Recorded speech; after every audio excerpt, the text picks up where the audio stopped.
Ruth Winslow's knees hit the frozen ground, not from exhaustion, from surrender, the bundle in her arms. Baby Hope, 6 months old, too quiet for too long, didn't cry anymore. Ruth's fingers, purple with frostbite, couldn't feel if her daughter was still breathing. She whispered to the empty crossroads, "Forgive me." Then hoofbeats. A shadow fell across her. A man's voice, rough as wind through pine. "You planning to die here, or you gonna let me help?" Ruth looked up, into the face of the man who would either save her or destroy her. Before we find out what happens next, do me a favor. Hit that subscribe button right now. This story gets darker before the dawn breaks, and you won't want to miss a single moment. And drop a comment telling me what city you're watching from. I want to see how far Ruth's story travels. From broken to blessed, from judgment to grace. Now let's go back to where it all began. November 1876, Montana Territory. Ruth had been walking for 3 days straight. Her boots splitting at every seam left bloody prints in the November snow. The shawl wrapped around Baby Hope was so thin it might as well have been made of wishes. And Ruth was fresh out of those. "Just a little further," she whispered to the child in her arms. Hope's eyes stared up at nothing. Not blinking, not crying. Just fading. Ruth knew that look. She'd seen it on her husband's face right before the mine collapsed. Right before the town decided she was cursed. The crossroads appeared like a taunt, 4 directions, all of them leading nowhere. She was welcome. North. The logging camps that wouldn't hire a woman. South. The town that drove her out with stones and scripture. East, more wilderness, more cold, more slow death. West, same as east, just a different flavor of dying. Ruth sank to her knees. Her legs simply stopped obeying. She pulled Hope closer, felt the terrible lightness of her daughter's breathing. "I'm sorry," Ruth said, to Hope, to God, to herself. "I tried." The wind answered with a howl that sounded almost like laughter, then hoofbeats. Ruth didn't look up at first. Couldn't. Shame had made her spine too heavy. The horse stopped 10 feet away, close enough to help, far enough to judge. "You hurt," a man's voice, deep, careful. Ruth shook her head. Lies were easier than truth. "You lost." Now she looked up. The man sat tall in his saddle, not from arrogance, from weariness. Like sitting up straight was the only thing keeping him from collapsing inward. His hat shadowed most of his face, but Ruth could see his jaw. Set hard. Weathered by more than just Montana winters. "Yes," Ruth said. Then, because honesty was all she had left, "But not the way you think." The man studied her, his eyes gray, like a sky that couldn't decide between storm and calm, moved from her face to the bundle in her arms, then back. "How long since that baby ate?" Ruth's throat closed. 2 days, maybe 3. I lost track." The man dismounted in one smooth motion. He moved like water, deliberate, unhurried, inevitable. He pulled a canteen from his saddle, uncorked it, held it out. "Drink first. Can't feed a child if you're dead." Ruth's hands shook so badly she almost dropped it. The man stepped closer, steadied her grip with his own. His hands were huge, calloused, scarred across the knuckles, but gentle. "Slow," he said. "Your stomach ain't gonna trust you right away." The water tasted like life. Ruth forced herself to stop after 4 swallows. "The baby," she said. "Let me see her." Ruth hesitated. Every instinct screamed that men couldn't be trusted. Men took. Men judged. Men left. But Hope was dying. She held out her daughter. The man took Hope with the kind of care Ruth had only seen in women. He cradled her head, checked her breathing, touched her tiny wrist. "She's breathing," he said. "Weak but steady. You got any milk left?" Shame burned hotter than frostbite. "No." It dried up. A week ago. The man nodded like this was just another fact, not a failure. He reached into his saddlebag, pulled out a small tin. Condensed milk, army ration. Saved my life more than once. He handed it to her. Mix it with warm water. Feed her slow. Little sips. Ruth stared at the tin like it was a holy relic. I can't pay you. Didn't ask you to. I have nothing to give. The man's expression didn't change. Then we're even. I got nothing I need. He turned back to his horse, began adjusting the stirrups. Ruth's voice cracked. Why would you help me? He paused, didn't turn around. Because a long time ago, I needed help and didn't get it. And I've been trying to balance those scales ever since. He swung back into the saddle, then extended a gloved hand down to her. Can you ride? I don't know. I haven't since. That ain't what I asked. Can you climb up here or not? Ruth looked at his hand, looked at Hope, looked at the 4 empty roads. She took his hand. His grip was iron. He pulled her up behind him like she weighed nothing. Ruth settled into the saddle, Hope tucked between her chest and his broad back. Hold on, the man said, and don't let go no matter what. Where are we going? Home. The word hit Ruth like a fist. Home. She'd forgotten what that sounded like. I don't even know your name, she said. Grant McCoy. I'm Ruth Winslow. Pleased to meet you, Mrs. Winslow. It's just Ruth, my husband. He's gone. Grant nodded once. Then it's just Grant. He spurred the horse forward. Ruth wrapped one arm around his waist, the other around Hope. For the first time in months, she felt warm. They rode in silence for 20 minutes. The landscape was brutal, endless white, interrupted by skeletal trees, mountains looming like judges in the distance. Ruth finally spoke. How far is your ranch? 2 hours in good weather, 3 in this cold. We'll make it before nightfall. What if we don't? Then we keep riding. His certainty was strange. Ruth had spent so long around people who hesitated, who calculated, who weighed every kindness against potential cost. Grant spoke like helping her was as natural as breathing. You don't know anything about me, Ruth said. Nope. I could be dangerous. Grant's shoulders moved, not quite a laugh, not quite a sigh. Lady, you're half dead from cold holding a baby that weighs less than a sack of flour. If you're dangerous, I'll take my chances. The town I came from, they said I was cursed. Now Grant did turn his head slightly. Not enough to see her face, just enough that she knew he was listening. That's so. My husband died in a mine collapse. They said I distracted him, made him careless, that I brought ruin to any man who... Her voice broke. They're not wrong. That what you believe, Ruth's silence was answer enough. Grant faced forward again. Well, Mrs. Ruth Winslow, I've been ruined before. Survived it. Figure I can survive it again. The horse plodded on. Snow began to fall soft at first, then harder. Ruth felt Grant's heartbeat against her cheek. Steady, unhurried, like a clock that refused to stop. Why? She whispered. Why would you risk this? Grant was quiet for so long. Ruth thought he wouldn't answer. Then, 2 years ago, my wife died. Childbirth. I was at the lumber mill closing a deal that was going to make us rich. Make her comfortable. She went into labor early, alone. By the time I got home... He stopped, started again. The midwife said if I'd been there, maybe it would have been different. Maybe I could have ridden for the doctor faster. Maybe I could have done something. But I wasn't there. I was choosing money over her. And she died thinking I didn't care enough to show up. Ruth's chest ached. I'm sorry. Me too. But sorry don't bring folks back. So I made myself a promise. Next time someone needs help, I ain't gonna hesitate.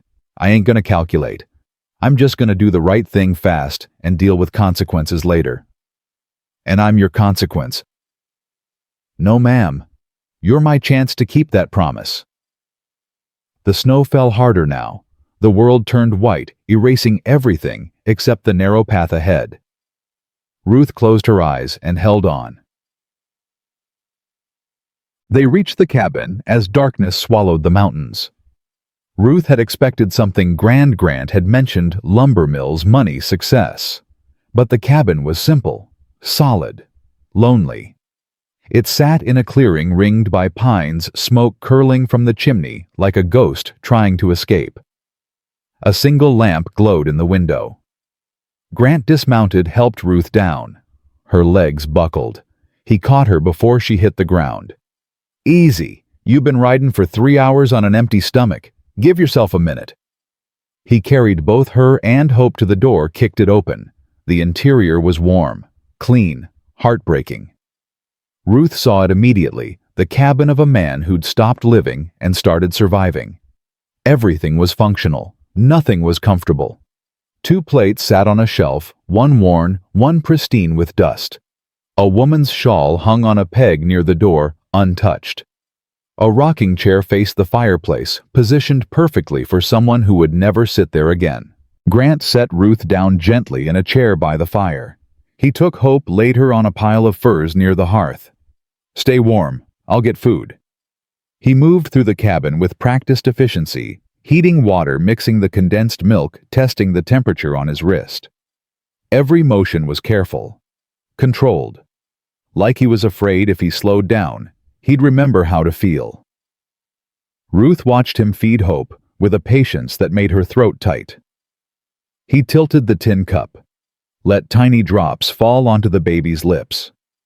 Hope's eyes fluttered, then opened. She drank. Slow.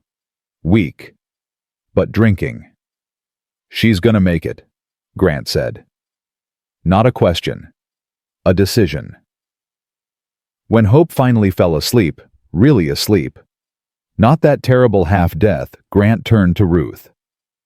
"Your turn." He handed her a bowl of stew. Venison, potatoes, carrots. Simple food that tasted like heaven. Ruth ate slowly. Every bite felt like betraying her guilt. She didn't deserve this warmth, this kindness, this second chance. Grant sat across from her, drinking coffee from a chipped mug. "You can stay," he said. "Long as you need." Ruth looked up, startled. "I can't." Wasn't a question. "People will talk." "Let 'em. They'll say terrible things about both of us." Grant's expression didn't change. "Mrs. Winslow, Ruth, I stopped caring what people thought the day I buried my wife, and the town told me it was my own fault. If they want to add more sins to my ledger, they're welcome to try." Ruth set down her spoon. "What do you want from me?" "Honestly." "Yes." Grant leaned back, studied the ceiling like it held answers. "I want this place to stop feeling like a grave. I want to hear footsteps that ain't mine. I want to remember what it's like to have someone to talk to at supper." He looked at her then. Really looked. "I want to save you. Because maybe if I do, it'll balance out the one I couldn't save." Ruth's vision blurred. "That's not fair to either of us." "No, but it's honest." They sat in silence. The fire crackled. Hope snored softly. Finally Ruth spoke. "I can cook, clean, mend clothes. I worked as a laundress before everything. Then I'll pay you wages, room board and $20 a month. Fair. $20 a month was more than fair. It was generous. It was salvation." "Why would you do this?" Ruth asked again. Grant stood, moved to the fireplace. He pulled something from his pocket, a small tin-type photograph. He stared at it for a long moment, then held it out. Ruth took it. Saw a young woman with dark hair and kind eyes smiling at the camera like she had a secret. "Anna," Grant said. "My wife. She always brought home strays. Dogs, cats, injured birds. Drove me crazy. I'd ask her why she kept collecting creatures that couldn't pay her back." He took the photo, put it back in his pocket. She'd say, "Grant, love ain't a transaction. It's a choice. You choose to give it expecting nothing in return. That's what makes it love." His jaw tightened. I didn't understand what she meant until she was gone. Until I realized I'd spent so much time building an empire that I forgot to just choose her every day, without condition. He looked at Ruth. So that's what I'm doing now, choosing to help you. Because Anna would have. And because maybe if I live the way she wanted me to, I'll stop feeling like I failed her. Ruth's tears came fast and silent. She covered her mouth, trying to hold them back. Grant turned away, giving her privacy. The room in the back was Anna's sewing room. It's yours now. I'll bring your things. Wait, you don't got things. No. Then tomorrow we'll ride to town. Get you proper clothes, boots that don't leak, blankets for the baby. Grant, I can't accept. You can, and you will. Because I need this, Ruth. I need to feel like I'm doing something right for once. He moved toward his bedroom door, paused with his hand on the knob. One more thing. If anyone asks, and they will, you're my housekeeper. That's all. I ain't gonna let anyone sully your name or mine by suggesting otherwise. Clear? Clear. Good. Sleep well, Mrs. Winslow. Ruth. He almost smiled. Ruth. The door closed. Ruth sat alone by the fire.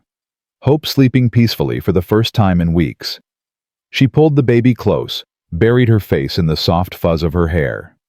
We made it, she whispered. We're home. But even as she said it, Ruth knew the truth. This wasn't home. This was borrowed time. And borrowed time always ran out.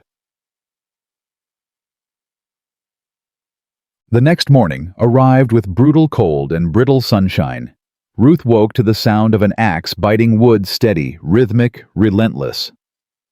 She dressed in her threadbare clothes, wrapped Hope in the cleanest blanket she could find, and stepped outside. Grant was splitting logs in the yard, his breath clouding the air. He'd already built a pyramid of firewood taller than Ruth's head. Mornin', he called without stopping. Coffee's on the stove. Help yourself. Ruth went back inside, poured herself a cup from the battered pot. The coffee was strong enough to strip paint, but it warmed her from the inside out. She fed Hope, changed her using strips of cloth Grant had left on the table, then set about exploring the cabin. It didn't take long. One main room with fireplace, table, and chairs. Grant's bedroom to the left. Her new room, Anna's sewing room, to the right.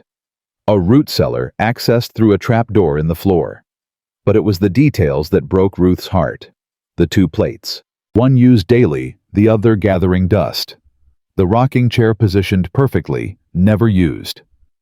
A woman's hairbrush on a shelf, still holding strands of dark hair. A wedding ring on a leather cord hanging from a nail above Grant's bed. This wasn't a home. It was a shrine. And Ruth was the intruder.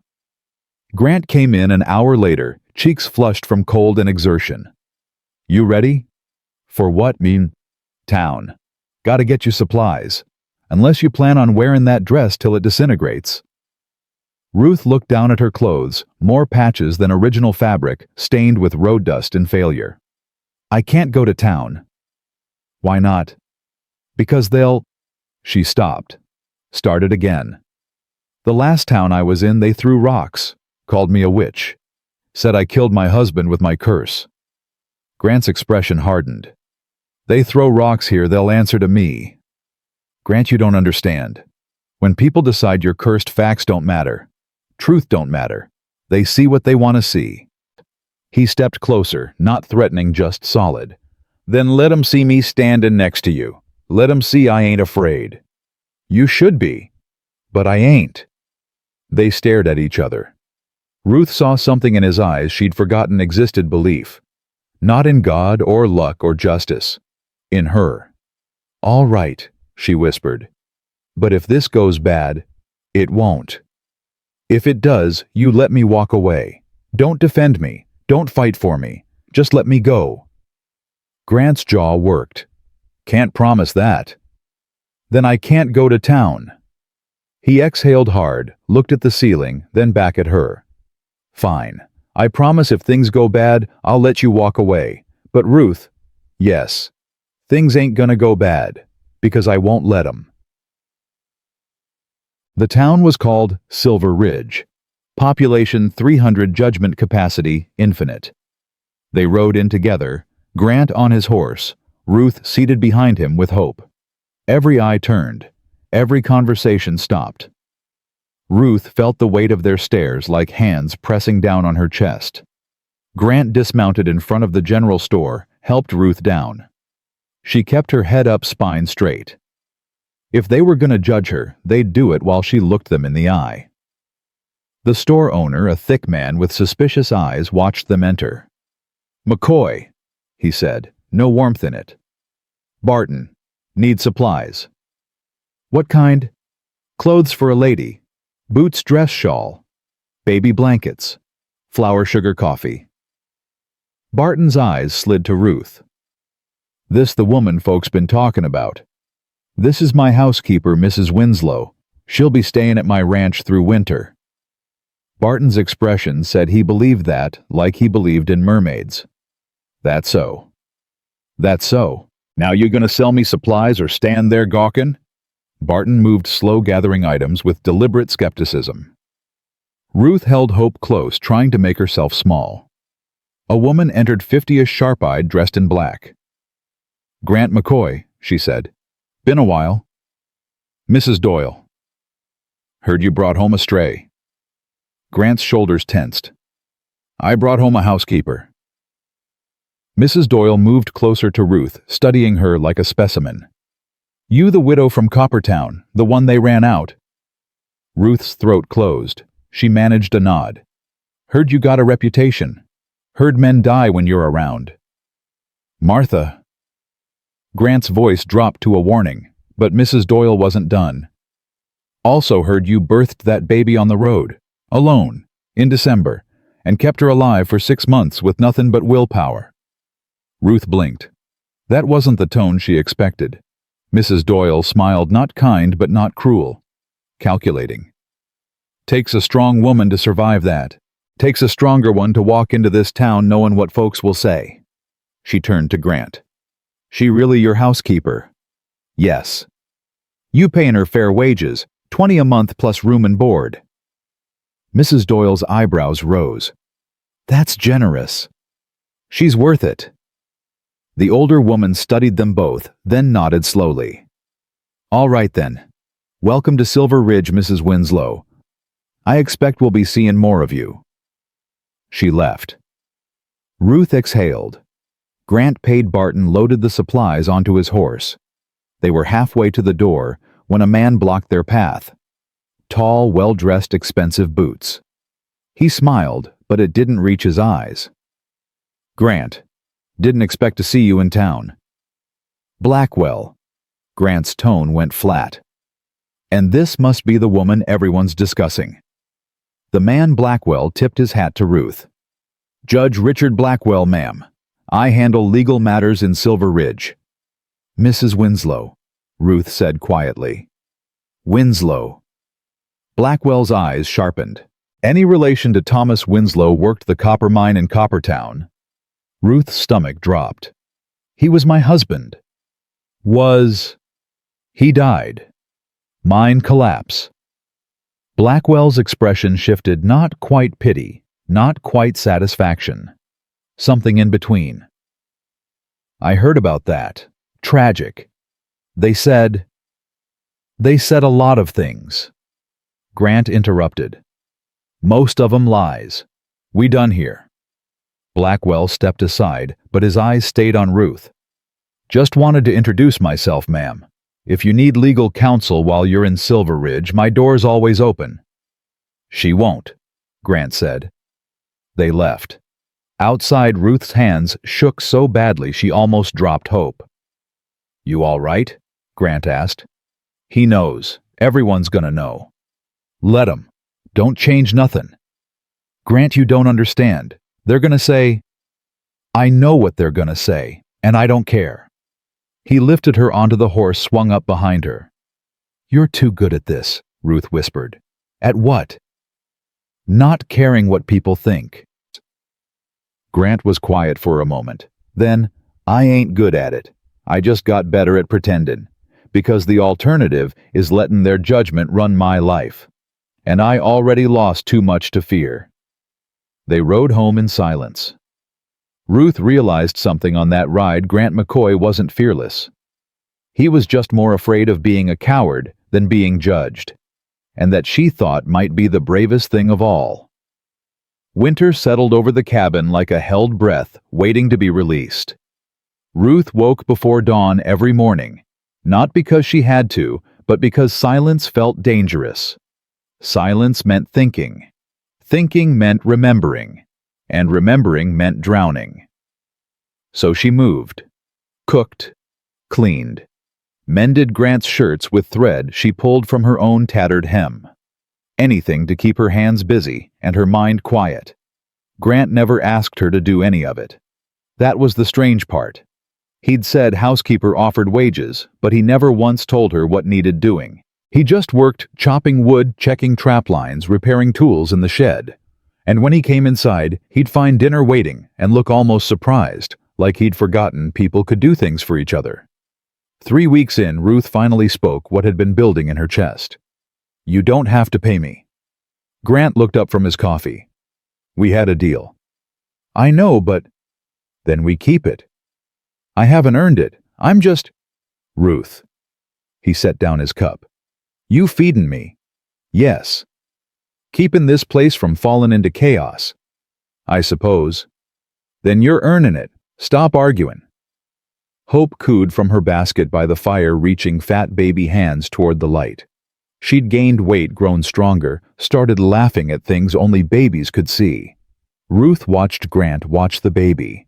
Saw something flicker across his face, pain, longing, something too complicated to name. "You can hold her," Ruth said quietly, "if you want." Grant's hands stilled on his cup. "Wouldn't be appropriate." "Why not?" "Because she ain't mine to hold. She's a baby Grant, not property." He stood, abruptly grabbed his coat. "Got traps to check." The door closed hard. Not quite a slam, but close. Ruth picked up Hope, held her close. "What ghosts are we living with, little one?" Hope just gurgled, innocent and unaware that grief had made this cabin its home long before they arrived. That night, Grant came back after dark, smelling like pine smoke and exhaustion. He ate dinner in silence, washed his plate, moved toward his bedroom. "Grant?" He stopped, didn't turn around. "I'm sorry," Ruth said. "About earlier. I didn't mean to. You didn't do nothing wrong." "Then why did you leave like that?" He turned then, and Ruth saw it, the fracture lines in his carefully maintained composure. "Because watching you with that baby reminds me that Anna never got to hold ours. Not even once. The midwife said the cord was wrapped. Said the baby was already gone when Anna started pushing. And Anna, she bled and I couldn't stop it, and I—" His voice cracked. He pressed his fist against his mouth, fighting for control. Ruth stood, crossed the room, stopped just close enough that he could feel her presence, but not close enough to trap him. "It wasn't your fault. I wasn't there. You couldn't have known. I should have been there anyway." They stood in the space between comfort and pain, neither quite sure how to bridge it. Finally, Grant spoke. "Anna wanted a dozen kids. Said she'd fill this cabin with so much noise I'd forget what quiet sounded like. I told her we'd start with one, see how it went. Like it was a business negotiation. Like love was something you could plan." He looked at Ruth. "And now, I got a silent house and a memory that won't let me sleep. So yeah, watching you with Hope, it's hard. But that ain't your burden to carry. Maybe not, but I'm carrying it anyway." Something shifted in Grant's expression. Not quite a smile, but not despair either. Something softer. "You're a stubborn woman, Ruth Winslow." "Had to be. Soft women don't survive the road I walked." Grant nodded slowly. "Good. This territory eats soft people alive." He moved to his bedroom, paused at the door. "Thank you, for dinner. For everything." "You're welcome." After he left, Ruth sat by the fire, hope sleeping in her arms. She thought about grief and how it lived in people like a second skeleton, invisible but always felt. December arrived with teeth bared. The cold turned vicious, the kind that made breathing hurt and thinking slow. Grant spent longer hours cutting firewood, stockpiling enough to last through January. Ruth watched him work through the window, saw how he moved like a machine running on fumes. "You're gonna kill yourself," she said one evening when he stumbled in fingers white with frostbite. "Just cold." "It's not just cold. You've been out there for 12 hours straight." "Wood don't cut itself." Ruth grabbed his hands, pulled him to the fire. His fingers were ice, the tips already going gray. "When's the last time you took a break?" Grant tried to pull away. "I'm fine." "You're not fine. Sit down." "Ruth." "Grant McCoy, sit down before I make you." He blinked, surprised. Then slowly he sat. Ruth knelt in front of him, began rubbing warmth back into his hands. His fingers were huge in hers, scarred and calloused, trembling slightly from cold and exhaustion. "You can't save everyone by working yourself to death," she said quietly. "Ain't trying to save everyone, just trying to make sure you and Hope don't freeze." "We won't freeze. You've already cut enough wood for 2 winters." "Can't be too careful." Ruth looked up at him. "This isn't about being careful. This is about punishing yourself." Grant's jaw tightened. "You don't know what you're talking about." "Don't I? You work till you can't feel your hands, eat barely enough to keep standing, sleep maybe 4 hours a night. That's not survival, Grant. That's penance." "Maybe I got things to pay for." "By dying slow in front of me." Her voice cracked on the last word. Grant's eyes widened slightly. "Ruth, you saved my life. You saved Hope's life. And now I'm watching you try to end yours, and I can't. I won't." She stopped, tears hot on her cheeks. She hadn't cried in months, hadn't let herself. But something about Grant's stubborn self-destruction broke through her carefully built walls. Grant pulled his hands free, cupped her face gently. His palms were warming now, rough but careful. "I ain't trying to die," he said. "I'm just trying to feel useful, trying to feel like I matter to someone." "You matter to me." The words hung between them, too big and too honest. Grant's thumb brushed a tear from her cheek. "You don't know me well enough for that to be true." "Maybe not. But I know you're the first person in 2 years who looked at me and saw something worth saving. That matters." They stayed like that, her kneeling him, sitting both holding on to something neither could name. Then Hope cried from her basket, shattering the moment. Ruth stood quickly, turned away. Grant cleared his throat, stood, moved toward his room. "Get some sleep," Ruth said without looking at him. "You too." But neither of them slept that night. Ruth knew because she heard him moving around his room at 3 in the morning, restless and awake. And Grant knew she was awake because he could hear her singing quietly to Hope, the same lullaby she sang every night.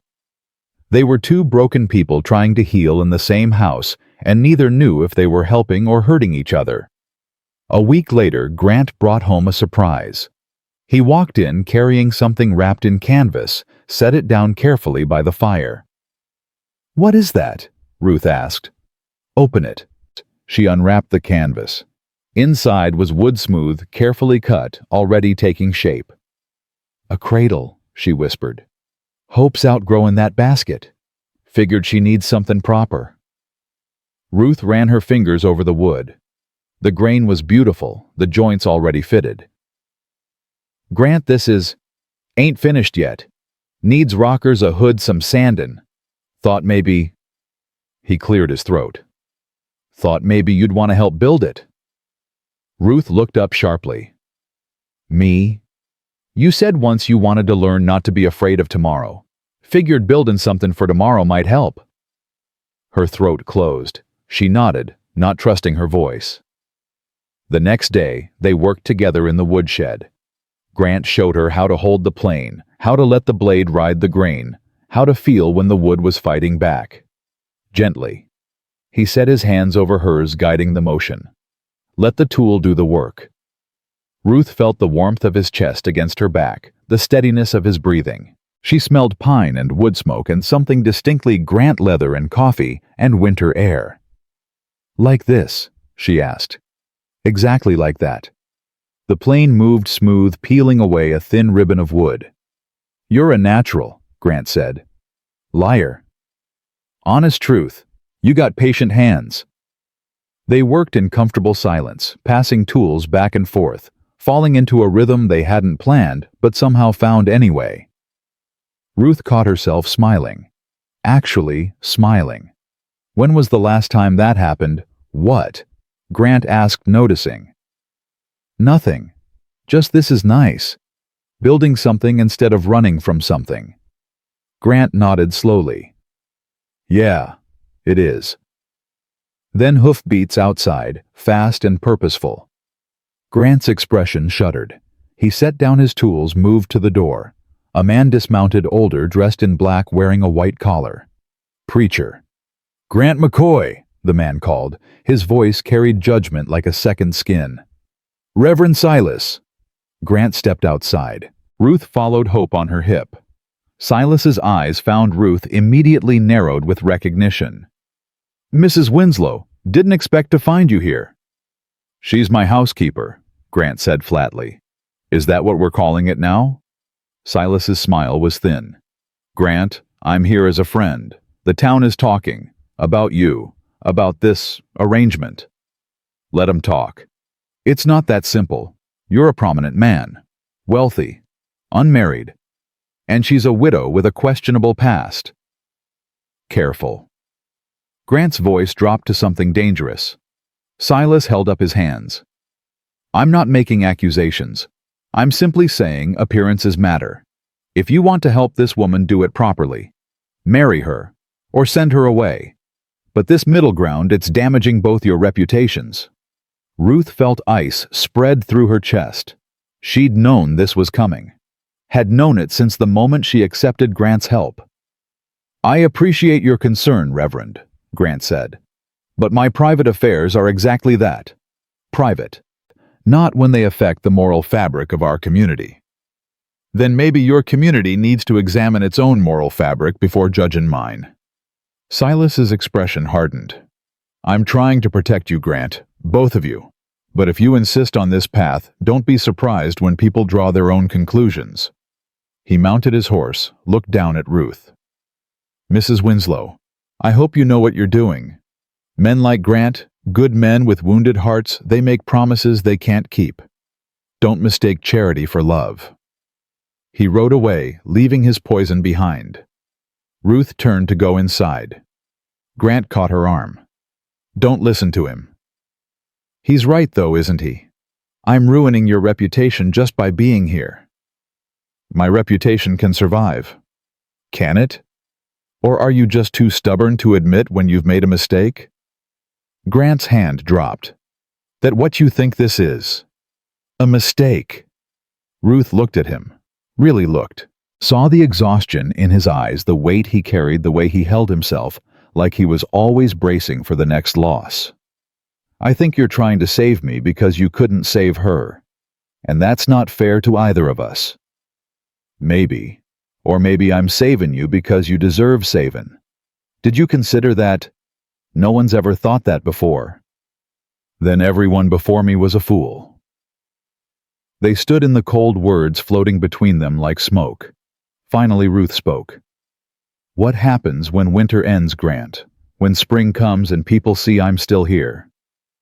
"I don't know, but I know I ain't gonna let them drive you away."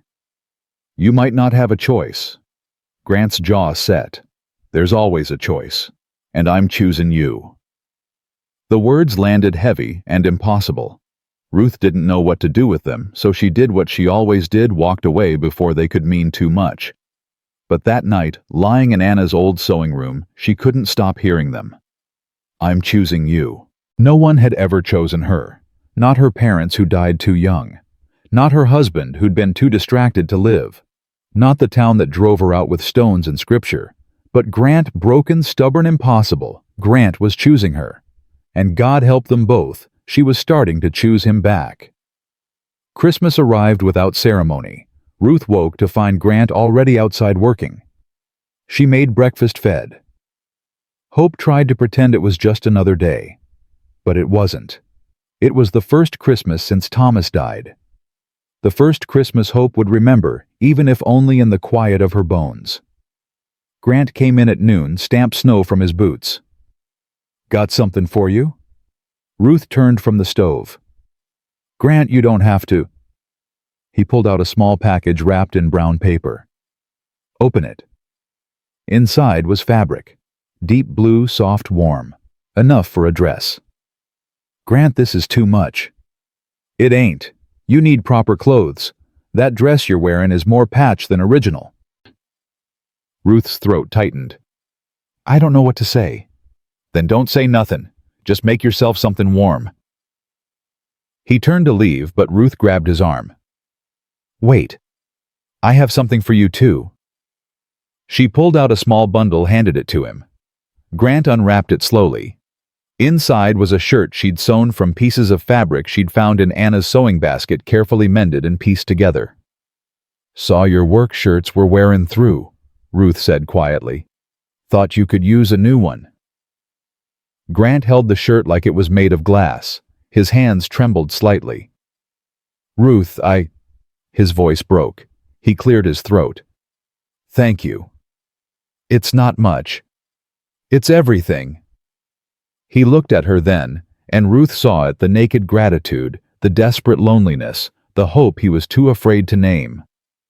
"Merry Christmas, Grant." "Merry Christmas, Ruth." They ate dinner by firelight, venison potatoes, the last of the canned peaches. Hope sat in her basket, gnawing on a wooden spoon, oblivious to the weight of the moment. Grant raised his coffee cup. "To survivin' another year." Ruth raised hers. "To more than surviving." Their cups touched with a soft clink. Outside, snow fell silent and endless.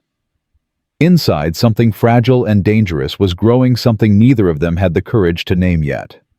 But it was there. In the way Grant's eyes lingered when Ruth laughed, in the way Ruth's hands steadied when Grant was near, in the space between loneliness and belonging, grief and hope, yesterday and tomorrow. It was there, and it was terrifying. January brought the first real test. Hope developed a fever, sudden, burning, merciless. One morning she was fine. By noon she was screaming, her skin hot as coals. Ruth tried everything: cool cloths, willow bark tea, prayers whispered in the dark. Nothing worked. Grant found her at dawn, pacing with Hope limp in her arms. "How long?" he asked. "Since midnight." He didn't hesitate. "I'm riding to town for the doctor." "Grant, there's a storm coming. You can see it in the sky." "Then I'll ride fast."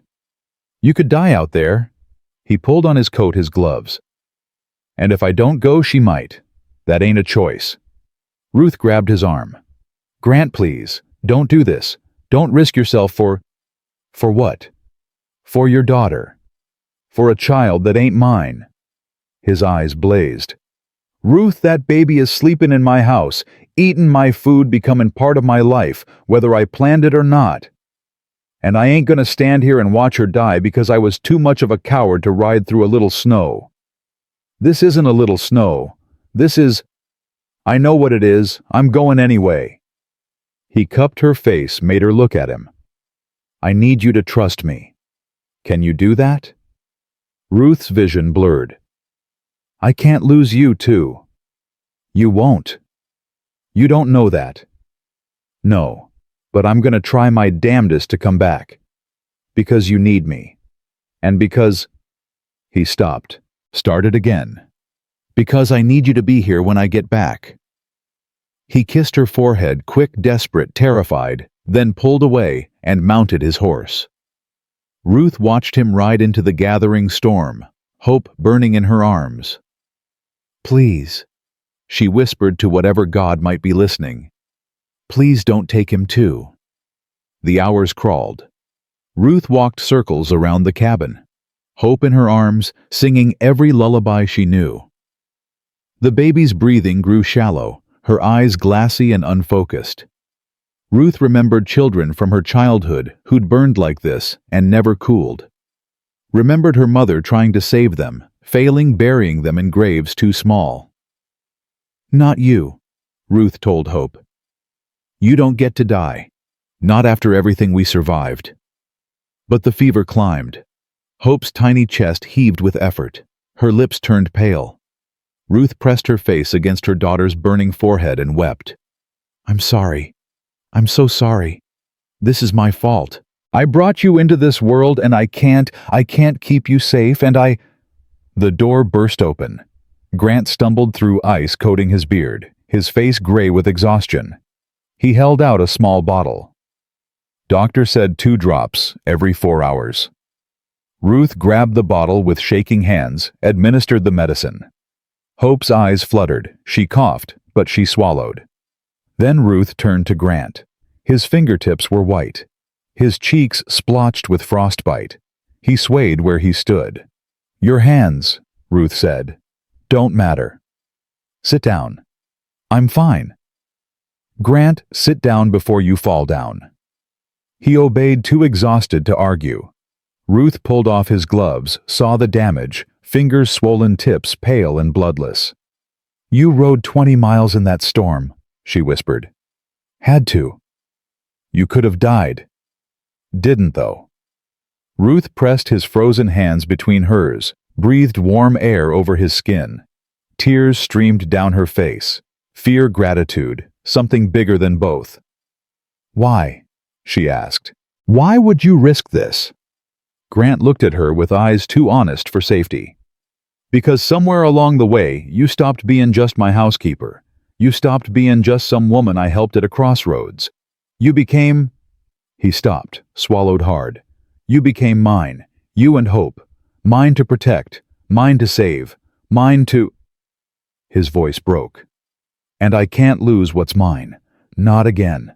I can't survive it." Ruth's breath caught. "Grant, I know I got no right to say that. I know you didn't ask for it. But it's the truth. And if being honest means you leave, then at least you'll leave knowing someone chose you. Someone thought you were worth rising for." His hands were warming now, painful as blood returned. But he didn't pull away. Ruth leaned forward, pressed her forehead against his. "You're the first thing that's felt like home in 2 years. You're the first thing that's felt like living." They stayed like that, broken people holding each other together, hoping it would be enough. Hope's fever broke by morning. Grant's hands were bandaged, painful but healing. He couldn't work for a week. Ruth cared for him, feeding him soup, reading to him from Anna's Bible, sitting beside his chair while he slept. One evening he dozed off mid-sentence. Ruth covered him with Anna's shawl. It smelled different now. Not like Anna anymore. Like herbs and bread and hope. Like Ruth. Grant didn't wake, but his breathing steadied. His face, usually tight with control, relaxed into something almost peaceful. Ruth touched his cheek gently. "I'm choosing you too," she whispered. "God help us both." Outside, the storm had passed. Stars emerged, cold and distant and beautiful. Inside, 2 people who'd thought they were done loving found themselves beginning again, tentative, terrified, inevitable. The cradle sat unfinished in the woodshed waiting. But something else was being built now. Something slower and stronger. Something that might actually last. February arrived with false hope. Warm days that felt like spring, cold nights that remembered winter. Grant's hands healed enough to work again. He and Ruth finished the cradle together, working in the woodshed while Hope napped. The last piece was the headboard. Grant showed Ruth how to carve simple flowers into the wood. "Anna loved wildflowers," he said quietly. "Used to pick 'em every spring, fill the cabin with color." Ruth's hands stilled. "You miss her? Every day? Does it hurt less with time?" Grant considered the question. "No. You just get better at carrying it. Like learning to walk with a limp. Still hurts, but you figure out how to keep moving." "I'm not trying to replace her." "I know. And I ain't trying to replace Thomas." "Then what are we doing?" Grant set down his tools, looked at her directly. "Honestly, I think we're trying to survive each other. Trying to figure out if two broken people can make something whole. Can they? Don't know, but I'm willing to find out if you are. Ruth touched the carved flowers, rough but careful, made with hands that knew how to build and break and build again. I'm willing, she whispered. Grant's hand covered hers on the wood. Then that's enough. They finished the cradle that afternoon. Carried it inside together, set it by the fire. Hope fit perfectly, her fat baby hands reaching for the carved flowers. Ruth stood back, looked at what they'd made together. It's beautiful. It's ours, Grant said. And the way he said it, ours, not mine, or yours but ours, made Ruth's chest ache with something dangerously close to hope. That night they sat by the fire after Hope fell asleep. Grant opened Anna's Bible, tried to read, stumbled over words. I ain't good at this, he admitted. Let me help. Ruth moved closer, pointed to the words. Together they worked through the passage, where you go, I will go. Where you stay, I will stay. Grant's voice grew steadier with each line. When he finished, he looked at Ruth. That's you and me now, ain't it? Where you go. I go, Ruth finished. Where you stay. I stay. The words hung between them, a promise neither had planned, but both recognized. Grant reached out, tucked a strand of hair behind Ruth's ear. His fingers lingered on her cheek. I'm gonna kiss you, he said. And if you don't want that, you better stop me now. Ruth's heart hammered. Grant. Because once I do, I ain't gonna be able to pretend this is just charity, or convenience, or me trying to make up for failing Anna. It's gonna be real, and I need to know if you can handle that. Ruth's breath caught. Could she handle it? Could she risk loving again after losing so much? But then she thought about Grant riding through a blizzard to save Hope, thought about his careful hands teaching her to build, thought about the way he looked at her like she was worth choosing. Kiss me, she whispered. Grant pulled her close, kissed her with the desperation of a man who'd forgotten what hope tasted like. Ruth kissed him back with the fierce hunger of someone who'd been starving for kindness. When they finally pulled apart, Grant rested his forehead against hers. This changes everything, he said. I know. The town's gonna lose their minds. I know. And I don't give a damn. Ruth laughed, actually laughed for the first time in forever. Neither do I. They held each other by the fire, two broken people beginning to believe that maybe, just maybe, they could be whole together. Outside, winter was dying. Spring was coming. And with it, trouble they couldn't yet see. But for tonight, they had each other. They had Hope sleeping in her new cradle. They had a cabin that finally felt like home instead of a tomb. It was enough. It had to be. They had 5 days of peace before the world came for them. 5 days of Grant teaching Ruth to read better by firelight. 5 days of Ruth catching Grant smiling at nothing at everything at her. 5 days of Hope laughing when Grant made shadow puppets on the wall, her fat baby hands reaching for shapes that couldn't be caught. 5 days of pretending they could build a life in hiding. Then, Judge Blackwell arrived with 4 riders at dawn. Ruth heard them first hoofbeats coming fast, purposeful. She was kneading bread flour, dusting her hands, when the sound made her freeze. Grant. He was already moving to the window, his body going tense in that way that meant danger. Stay inside, he said. Grant who? Stay inside with Hope. Lock the door after me. He grabbed his coat and stepped onto the porch before Ruth could argue. She scooped Hope from her cradle, pressed against the wall by the window, where she could see but not be easily seen. Judge Blackwell dismounted first. Behind him came Sheriff Tom Briggs, Reverend Silas, and 2 men Ruth recognized from town: Henry Barton, who ran the general store, and James Webb, who owned the bank. All men of standing. All men with opinions about how other people should live. Grant? Blackwell called out, his voice carrying false warmth. Hope we're not interrupting. What do you want, Richard?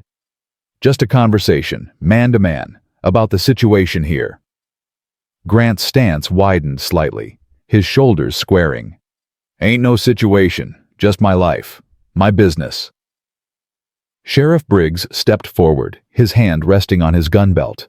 Not threatening exactly, but not friendly either. "Grant, we're here as concerned citizens. You understand how this looks. How what looks? You, her, that baby, living here, unmarried." Reverend Silas's voice carried the weight of judgment dressed up as worry. "The whole territory is talking.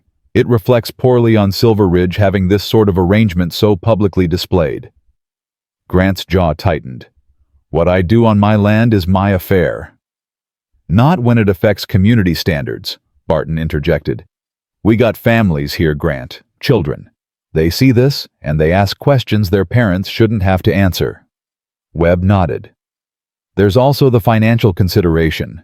Your timber contracts, your business relationships, investors talk. They hear about scandal, they get nervous." Ruth's chest tightened. They were circling these men, testing Grant's defenses, looking for the crack where they could wedge their judgment in. Blackwell's expression softened into something that might have been sympathy on a more honest face. "Grant, we know your heart. We know you're trying to help this woman, and that's admirable. But there's a right way and a wrong way to show Christian charity." "And what's the right way, Richard?" "Marry her, make it proper, or send her away with enough money to start fresh somewhere else. But this middle ground, it's destroying both your reputations." Grant was quiet for too long. Ruth watched his shoulders, saw them curve inward just slightly. Saw him looking at these men, pillars of the community, men whose opinions had weight, and she saw the calculation happening behind his eyes. The cost of defying them, the price of standing alone. "I'll need time to consider," Grant finally said. Ruth's stomach dropped. "Of course," Blackwell said smoothly. "We're not unreasonable men. Take a few days. Think about what's best for everyone involved. But Grant..." His tone hardened. "We can't let this continue indefinitely. One way or another, this situation needs resolution." The men mounted their horses. Blackwell paused, looked toward the cabin window where Ruth stood hidden. "Mrs. Winslow," he called out, knowing she was listening, "I hope you understand we mean you no harm. We simply want what's best for everyone." Then they rode away, leaving their poison behind like a stain. Grant stood on the porch long after they'd gone. When he finally came inside, he wouldn't meet Ruth's eyes. "Grant. Not now. We need to talk about..." "I said not now, Ruth." He grabbed his axe and went outside. Ruth heard him splitting wood with vicious, desperate strikes, the sound of a man trying to chop his way through an impossible problem. Hope whimpered. Ruth held her close, rocking automatically, her mind spinning. She'd seen this before. This exact pattern. Good intentions crushed under the weight of community pressure. Kind men turning cruel, because cruelty was easier than courage. Thomas had been like that. Good, decent, weak. When the other miners started blaming Ruth for the accidents, Thomas had believed them, had started looking at her with suspicion instead of love, had died before he could decide whether to defend her or abandon her. Grant was stronger than Thomas. But was he strong enough? Night fell, and Grant still hadn't come back inside. Ruth fed Hope, rocked her to sleep, sat by the fire alone. Finally, near midnight, the door opened. Grant stepped in, smelling like wood smoke and exhaustion and defeat. "Say it," Ruth said quietly.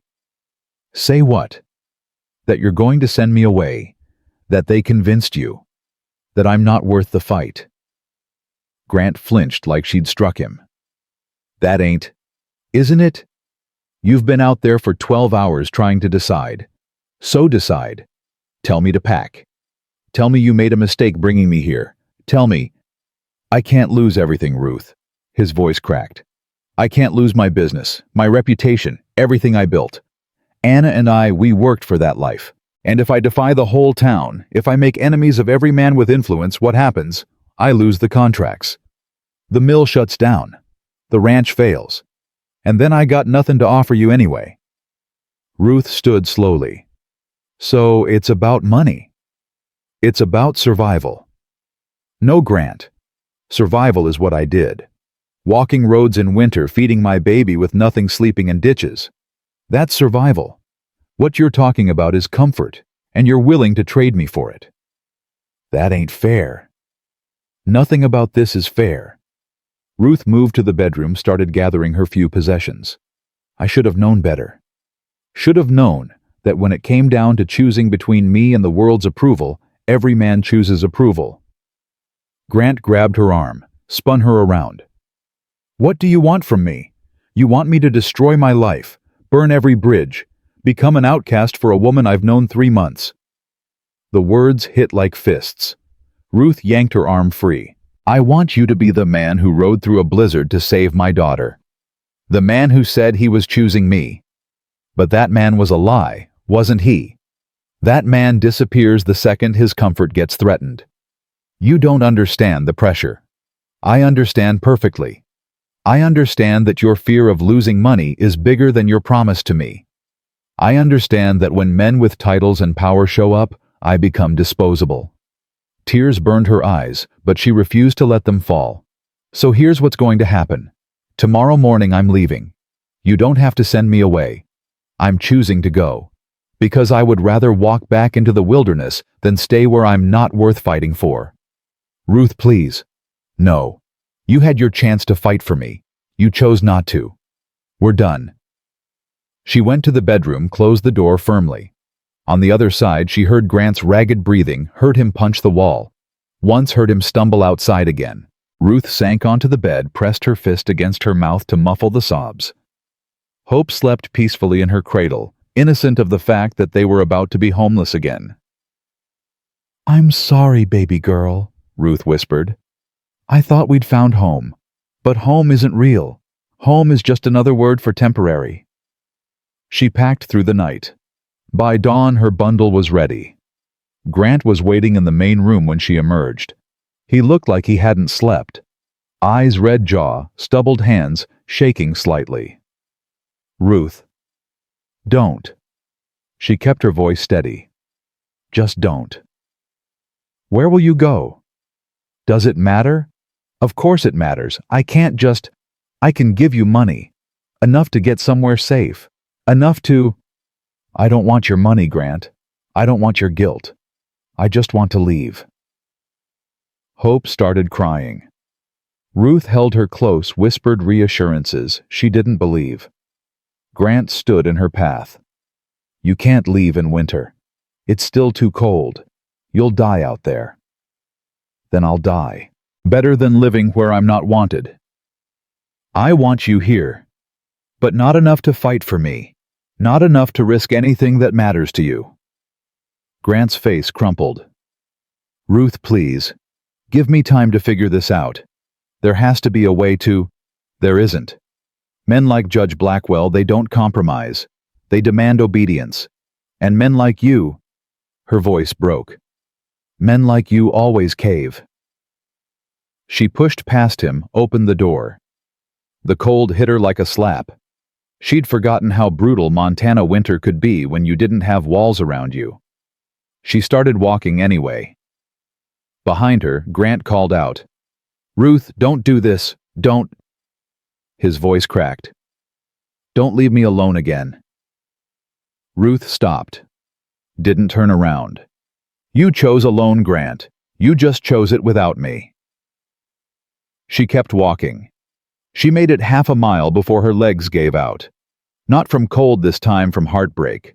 From the crushing weight of being discarded again. From the realization that she'd let herself hope, and hoping had destroyed her. Ruth sank against a tree. Hope crying against her chest. She was so tired. Tired of walking. Tired of fighting. Tired of being the woman everyone found easy to abandon. I'm sorry, she told Hope for the 100th time. I'm so sorry you got stuck with a cursed mother. Hope just cried, hungry and cold, and too young to understand that the world was cruel to women like them. Ruth closed her eyes. Maybe she'd just rest here, just for a minute. Just until the cold didn't hurt anymore. Then hoofbeats. Again. Always hoofbeats at the worst moments. Ruth didn't look up, didn't care. Let whoever it was judge her, pity her, leave her. She was done performing for an audience that never applauded. "Mrs. Winslow?" Not Grant's voice, rougher, older. Ruth forced her eyes open. Sheriff Briggs sat on his horse looking down at her with an expression she couldn't read. "You shouldn't be out here," he said. "Don't much care what I should or shouldn't do anymore, Sheriff." He dismounted, moved closer. "McCoy send you away." "I left." "Same thing, maybe." Ruth laughed bitterly. "Maybe." Briggs crouched down to her level, his knees cracking. "Can I tell you something, ma'am? Not as sheriff. Just as a man who's lived too long and seen too much." Ruth shrugged. What did it matter? Grant McCoy loved his wife fierce. When she died, it broke something in him. Made him afraid. Not of death, Grant ain't afraid of dying.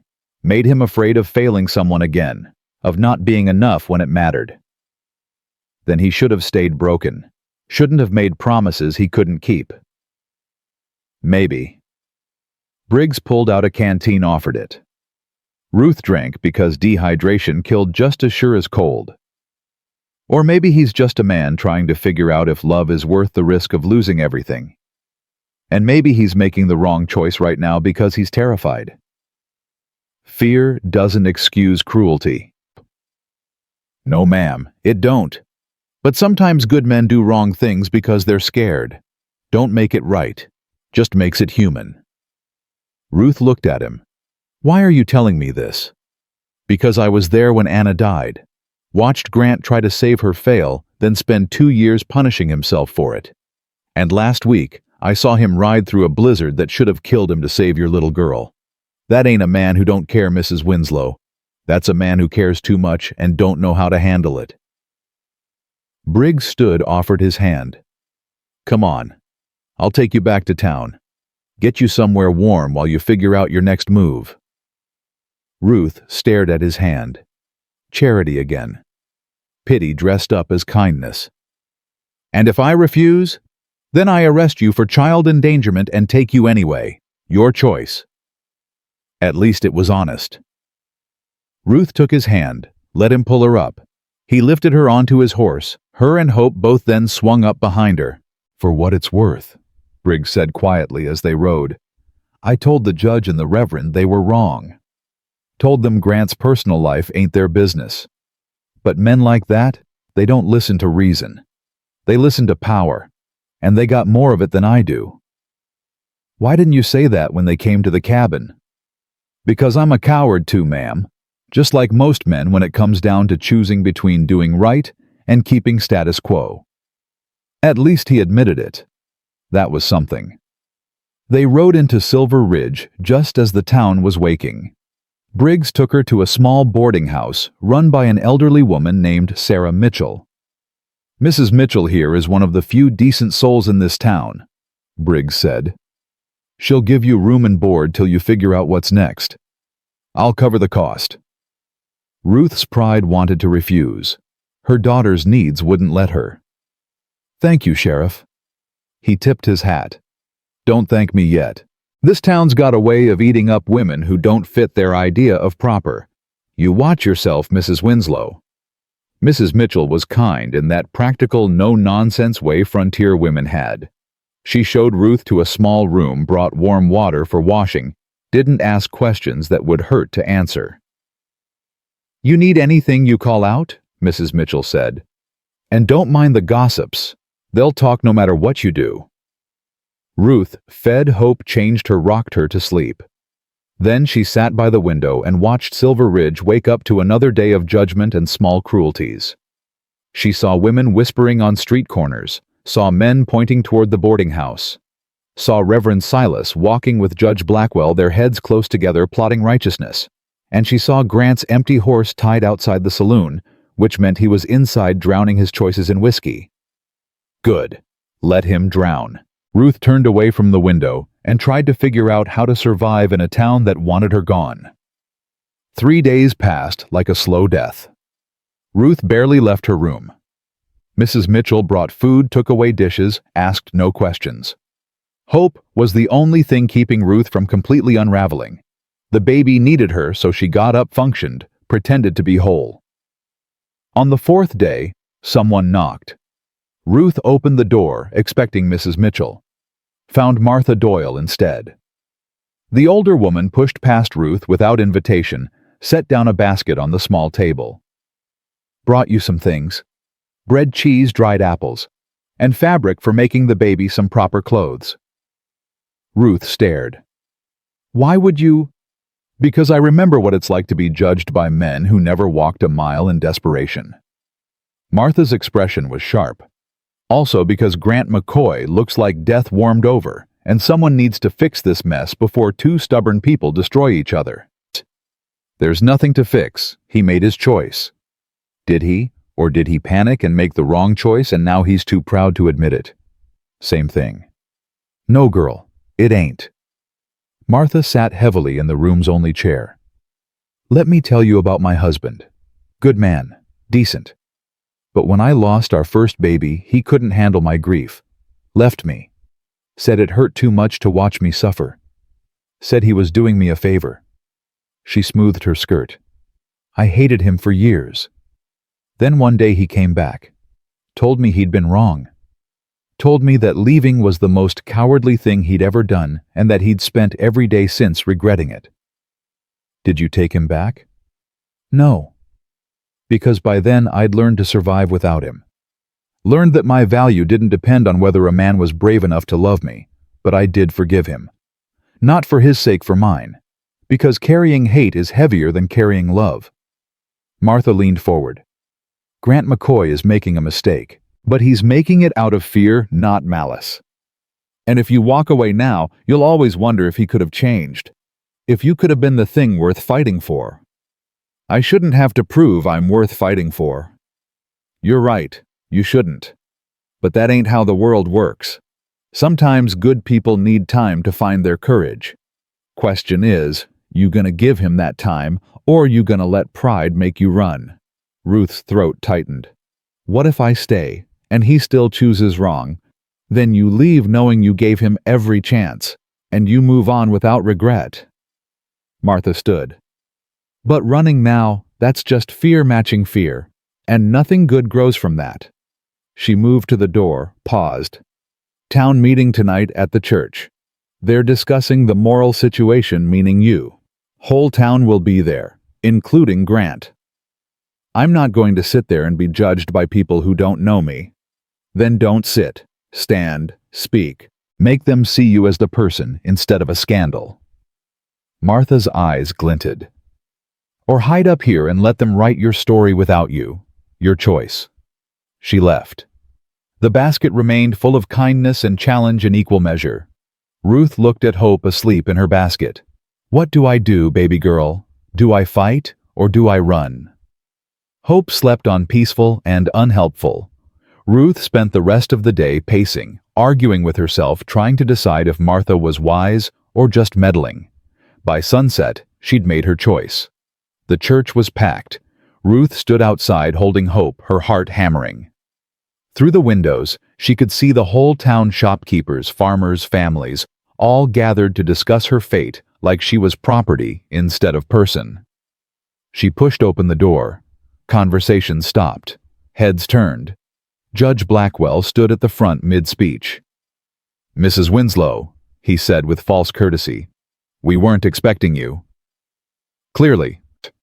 Ruth walked down the aisle, her footsteps echoing. But since you're all so concerned about my moral character, I figured I should be present for my trial. Murmurs rippled through the crowd. Ruth saw Grant in the back corner, looking like he hadn't slept in days. Their eyes met. His face crumpled with something between relief and despair. Ruth forced herself to look away. She had something to say. She turned to face the congregation. You all know who I am. You know what they said about me in Coppertown, that I'm cursed, that men die around me, that I'm dangerous. She let that hang in the air. And you know what? Maybe they're right. Maybe I am cursed. My husband died. My town cast me out. I walked roads in winter with a baby who was dying in my arms.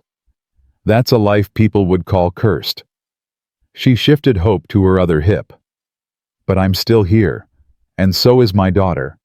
We survived because one man, one stubborn, broken good man, decided we were worth saving. Decided that kindness mattered more than reputation. That mercy mattered more than gossip. Her voice strengthened. Grant McCoy gave me shelter when I had none. Gave my daughter medicine when she was dying. Treated me with respect when no one else would. And now you're here to tell him he's done something wrong. You're here to punish him for being kind. Judge. Blackwell stood. Mrs. Winslow, no one is punishing. Then what is this? What do you call a town meeting to discuss whether a man should be allowed to help someone in need? You call it concern. I call it cruelty dressed in Sunday clothes. Ruth turned to address everyone. I know what you think. That I seduced him. That I'm taking advantage. That I'm trying to trap a wealthy man. She laughed bitterly. I don't want Grant's money. I don't want his house. I don't want anything except the right to exist without being judged for crimes I didn't commit.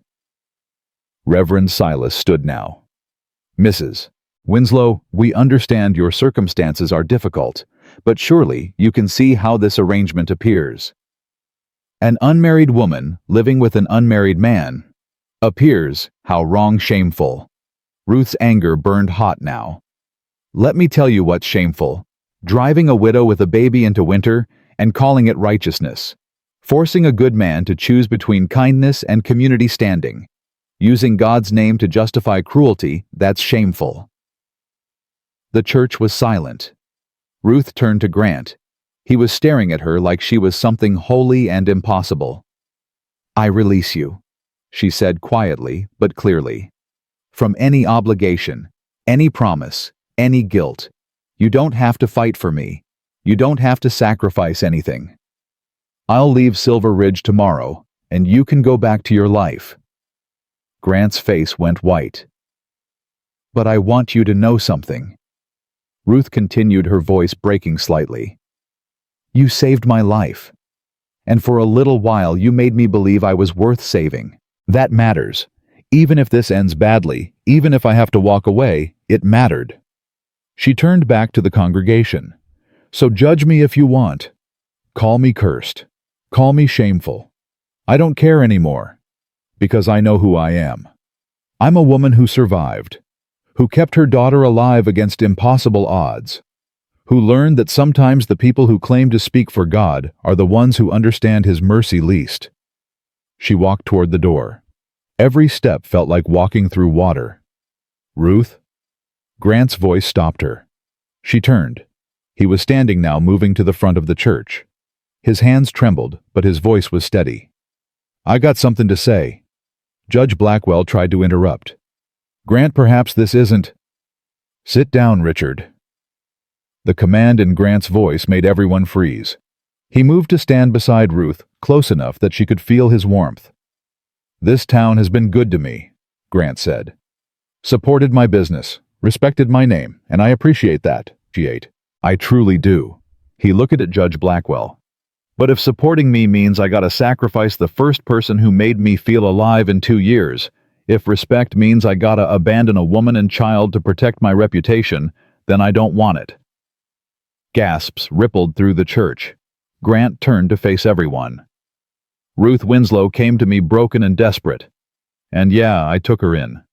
I gave her shelter, paid her wages, helped her daughter survive. And you know what happened? I started healing. Started remembering what it felt like to have purpose. Started understanding what Anna tried to teach me about love, being a choice, not a transaction. His voice grew stronger. So here's my choice. I choose Ruth. I choose hope. I choose kindness over reputation, mercy over judgment, love over fear. And if that makes me a scandal in your eyes, then so be it. I'd rather be a scandal with her than respectable without her. Ruth's breath caught. Grant turned to her, took her hand. I was wrong. I let fear silence me when I should have been shouting. I let their judgment matter more than your worth. And I'm sorry. I'm so damn sorry.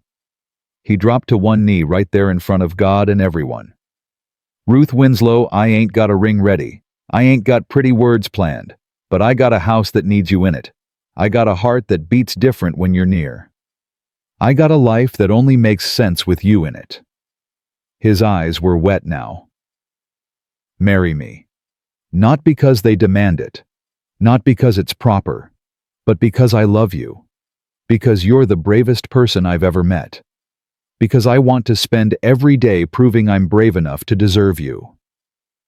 Ruth couldn't breathe, couldn't think, could only feel her heart breaking and mending simultaneously. "Grant, you said you release me from obligation.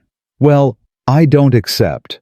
I'm obligated to you by choice, by love, by the fact that you walked into my life and reminded me what living feels like." He squeezed her hand. "So marry me, please. Let me fight for you every day for the rest of our lives." The church was dead silent. Ruth looked at this man, broken, stubborn, impossible, brave when it mattered most, and felt something shift inside her chest. "Yes," she whispered. Then louder. "Yes." Grant stood, pulled her into his arms, kissed her like she was air, and he'd been drowning. The church erupted. Some cheering, some gasping. Judge Blackwell looking like he'd swallowed nails. But Grant didn't care. He held Ruth and Hope, both his family, now his choice, now his home now. Martha Doyle started clapping. Then Sheriff Briggs joined. Then Mrs. Mitchell. Slowly more people joined until half the church was applauding and the other half was fleeing in scandalized horror. Reverend Silas looked between Grant and Ruth and the divided congregation and finally smiled. "Well then," he said, "looks like I'll be performing a wedding soon." Grant laughed, actually laughed for the first time in years. "Tomorrow if you're willing." "Tomorrow it is." They walked out of that church together, Grant, Ruth, and Hope. A family forged in fire and judgment and mercy. Behind them, Silver Ridge would gossip for months. Some would forgive. Some wouldn't. Some would see redemption. Some would see scandal. But for the first time in 2 years, Ruth didn't care what anyone saw. She only cared what she felt. And she felt chosen. Finally, completely, impossibly chosen. The morning of the wedding arrived with a sky so blue it looked painted. Ruth woke in Mrs. Mitchell's boarding house. Hope curled against her chest, and for the first time in years, she didn't feel the weight of dread pressing down. She felt something lighter, something dangerous. She felt hope. Mrs. Mitchell knocked softly entered with a dress draped over her arm. "Belonged to my daughter. She'd want you to have it." The dress was simple, cream-colored, high-necked, practical, but clean and whole. Ruth touched the fabric, her throat tight.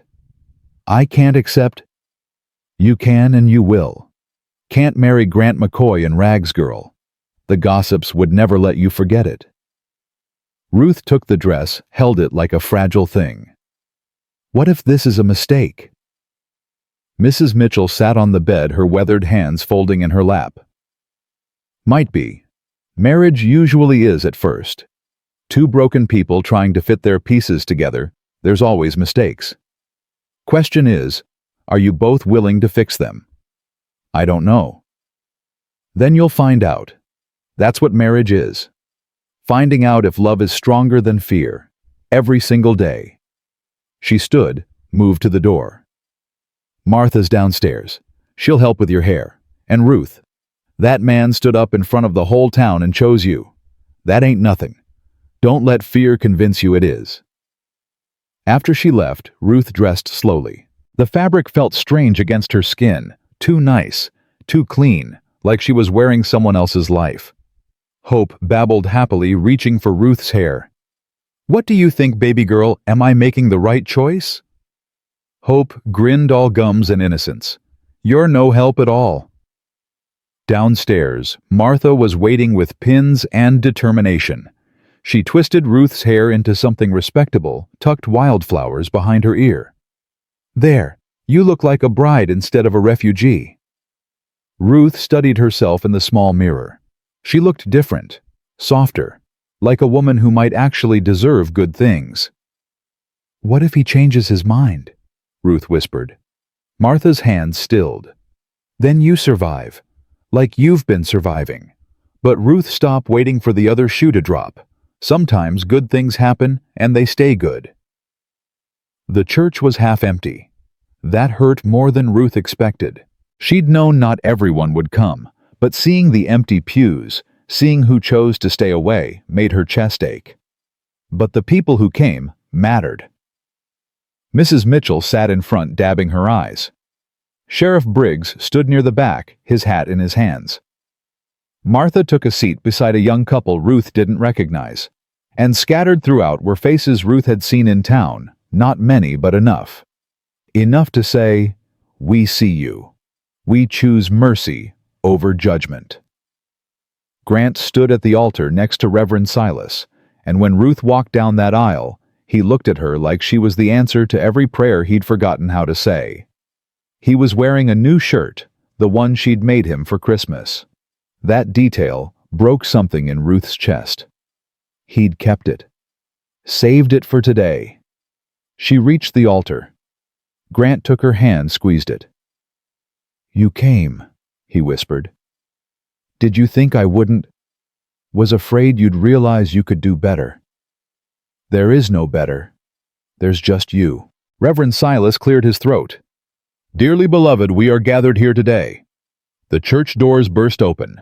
Judge Blackwell strode in, 3 men behind him. Not just any men, territorial marshals, their badges gleaming. Grant's hand tightened on Ruth's. "Richard, what the hell?" "I'm sorry, Grant. I truly am." Blackwell's expression was pained but determined. "But I can't let this wedding proceed." The church erupted. Martha stood shouting something. Sheriff Briggs moved toward the marshals, his hand on his gun. "On what grounds?" Grant demanded. Blackwell pulled out a paper. "I've been conducting inquiries about Mrs. Winslow's past, about the circumstances of her husband's death." Ruth's blood turned to ice. "And what I found—" Blackwell looked at Ruth with something like pity. "Mrs. Winslow, you are wanted in Coppertown for questioning regarding the death of Thomas Winslow. There are sworn statements claiming you caused the mine collapse through deliberate sabotage." The words hit like bullets. Ruth couldn't breathe. "That's a lie," she gasped. "I never—" "There are witnesses. Mining foremen. 3 workers. They all testified that you visited the mine the day before the collapse, that you were seen near the support beams." Grant stepped between Ruth and the marshals. "She was bringing her husband lunch. That ain't a crime." "No, but tampering with mine supports is. And there's evidence suggesting the collapse wasn't accidental." One of the marshals moved forward. "Ma'am, we need you to come with us. You'll be transported back to Coppertown to stand trial." "No." Grant's voice was flat, dangerous. "You ain't taking her anywhere." "Sir, we don't want trouble." "Then leave, because I ain't letting you take my wife." "She's not your wife yet," Blackwell said quietly. "And Grant, if you interfere with federal marshals, you'll be arrested too. Is that what you want? To throw away everything for a woman who might be a murderer?" The word hung in the air like poison. Murderer. Ruth looked at the faces in the church, saw doubt creeping in, saw people reconsidering their mercy. "I didn't kill him," Ruth said, her voice shaking. "Thomas died because a beam collapsed. I had nothing to do with it." "Then you'll have your chance to prove that in court," the marshal said. "But ma'am, you need to come with us. Now." Grant didn't move. "Ruth, look at me." She forced herself to meet his eyes. "Did you kill your husband?" The question landed like a physical blow. After everything, after the church speech, after the proposal, after choosing each other, he was asking if she was a murderer. "No," she whispered. "I swear on Hope's life I didn't." Grant searched her face for a long moment. Then he turned to the marshals. "She's not going anywhere." Sheriff Briggs stepped forward. "Grant, don't do this. They got legal authority." "I don't care. They want Ruth. They go through me." The lead marshal sighed. "Sir, we will arrest you. We will take her anyway. And you'll lose everything, your freedom, your reputation, your future." Is that really worth it for a woman you barely know? I know enough. I know she's innocent. I know she's being railroaded by a town that needs someone to blame. And I know I ain't letting her face that alone. Blackwell stepped closer. Grant, please. Think about what you're doing. If you're arrested, who runs your business, who protects your assets, you could lose everything you and Anna built. The mention of Anna made Grant flinch, but he didn't back down. Anna would have stood for her, would have fought for her. I'm just doing what my wife would have done. He looked at Ruth.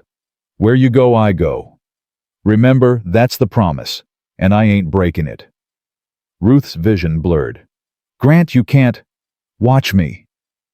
The marshals moved forward. Grant's hand went to his gun. Stop! Ruth's voice cut through the tension. Just stop. Everyone! She stepped away from Grant, held up her hands. I'll go with you. Peacefully. No trouble. Ruth, no. Yes. She turned to Grant, cupped his face with her shaking hands. You can't throw your life away for me. I won't let you. I'm not throwing it away. I'm choosing you.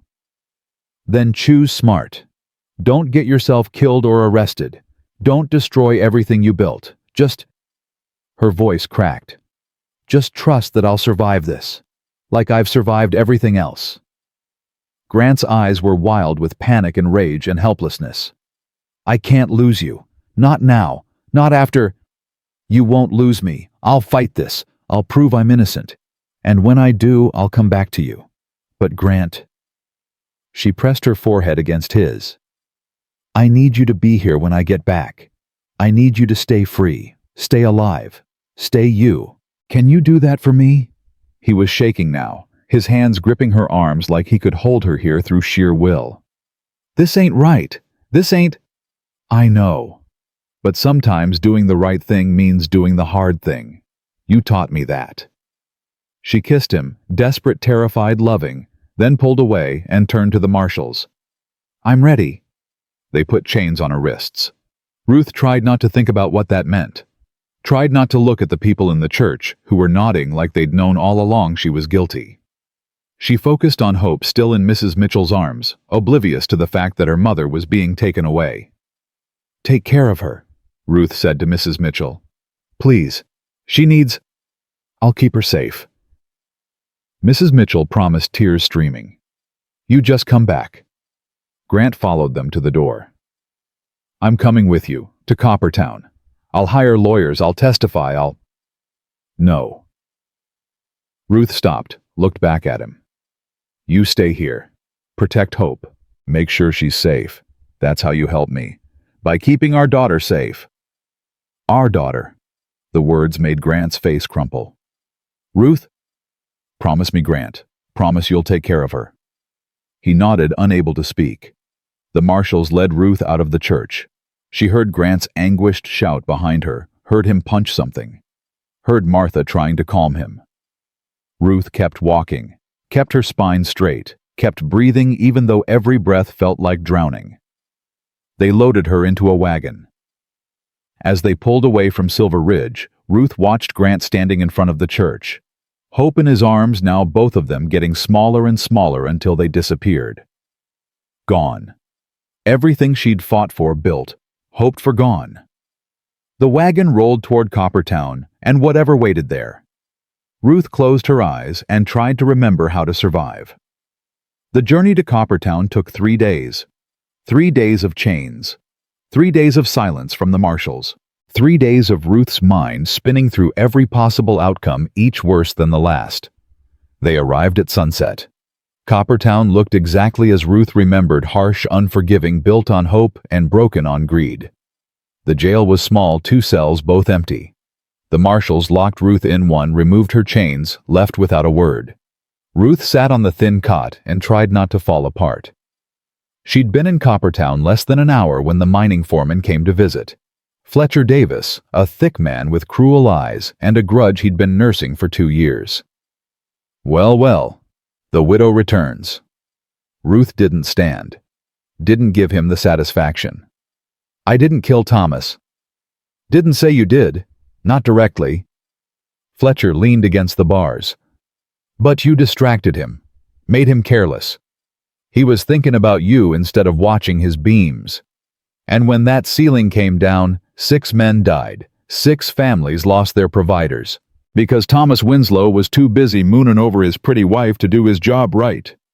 That's not what happened. Ain't it? Then why were you at the mine that day? Why were you nosing around where women got no business being? I was bringing him lunch. That's all. Fletcher's smile was ugly. See, that's what don't add up. Because 3 different men saw you near the support beams, saw you touching something, saw you leave quick-like right before shift change. Ruth's stomach dropped. I didn't touch anything. I got turned around. I was trying to find Thomas and I got lost in the tunnels, that's all it was. Maybe. Or maybe you knew Thomas was planning to leave you. Maybe you knew he'd started talking about how cursed you were, how marrying you was the worst mistake of his life. And maybe you decided if you couldn't have him, nobody could. The accusation hit like a fist. Thomas was going to leave me. Fletcher's expression shifted to something almost pitying. You didn't know he'd been talking to the owner about transferring to a different mine. Said he couldn't stand living with the bad luck you brought. Was gonna leave you behind, start fresh. Ruth felt the world tilt. Thomas had been planning to abandon her, had believed the curse stories, had blamed her for things she couldn't control. But you took care of that, didn't you? Fletcher continued.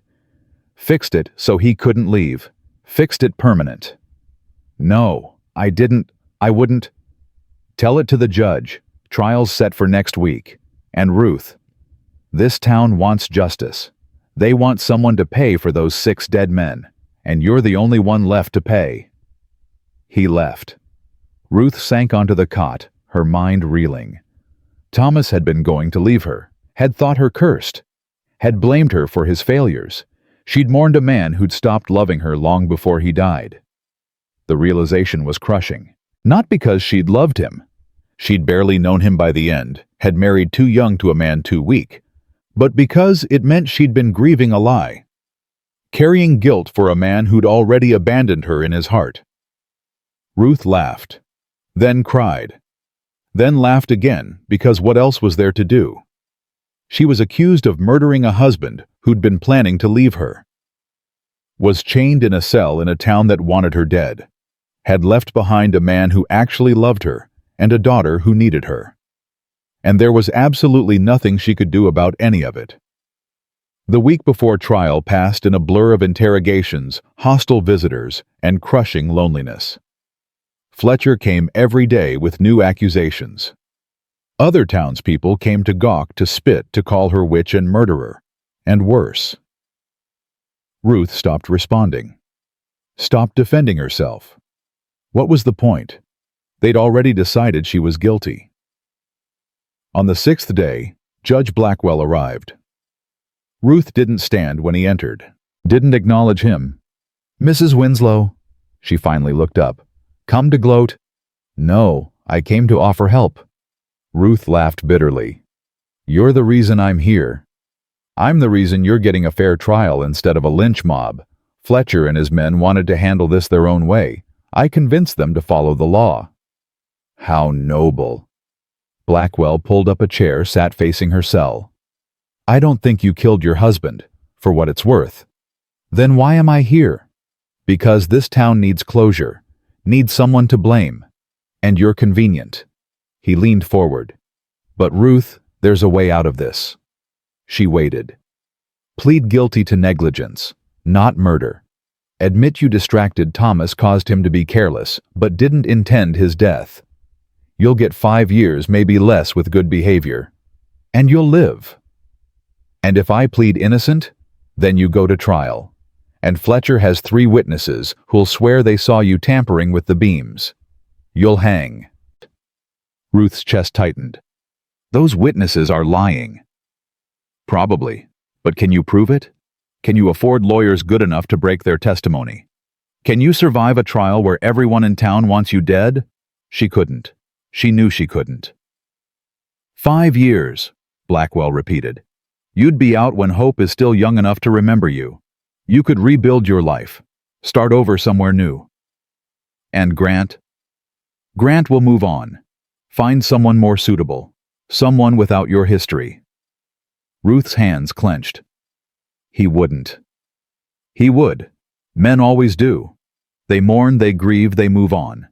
And you'll be locked away watching him forget you through prison bars. The words were designed to hurt.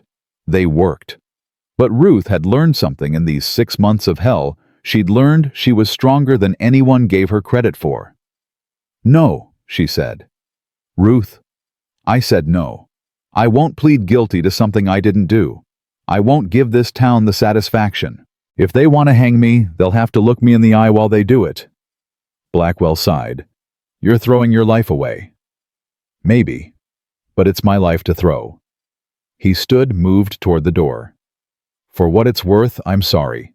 I thought I was doing the right thing. The road to hell is paved with good intentions, Judge. You should know that better than anyone. He left. Ruth sat in the gathering darkness and tried to figure out how to survive what was coming. The night before trial, Ruth couldn't sleep. She paced her cell, counting steps, trying to keep her mind from spiraling into panic. Tomorrow she'd stand before a jury of people who'd already decided her fate. Tomorrow, she'd defend herself against lies she couldn't prove false. Tomorrow she might die. Hope would grow up without a mother. Grant would mourn and move on. And Ruth would be forgotten, just another woman crushed by a system that valued men's words over women's lives. Footsteps in the hallway made her stop. Too late for visitors, too quiet for the marshal. A figure appeared in the shadows. Ruth's breath caught. Grant. He looked terrible, unshaven, exhausted, his clothes dusty from hard riding. But he was here. How did you? Bribed the marshal. Told him I was your husband, needed to say goodbye. Grant moved to the bars, his hands wrapping around them like he could tear them apart through will alone. Ruth, You shouldn't be here. If they find out, I don't care. I couldn't. I can't let you face tomorrow alone. Ruth moved closer, close enough to touch his hands through the bars. Grant, I need to tell you something. About Thomas. You don't have to. Yes, I do. Because if tomorrow goes wrong, I need you to know the truth. She took a shaky breath. Thomas was going to leave me, before he died.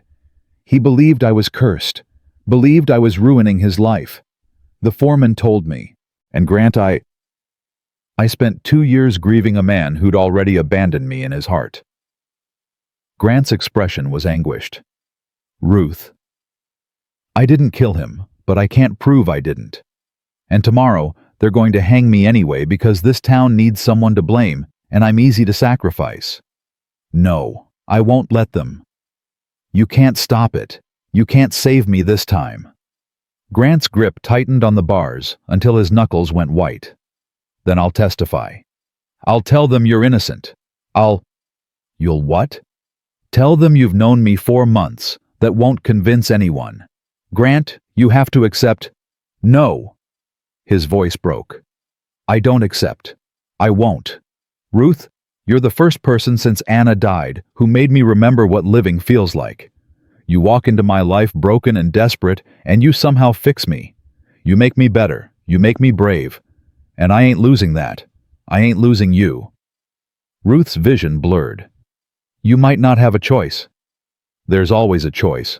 Always. Grant pulled something from his pocket. I brought this, in case I never get another chance. He slipped it through the bars. A ring. Simple gold worn smooth.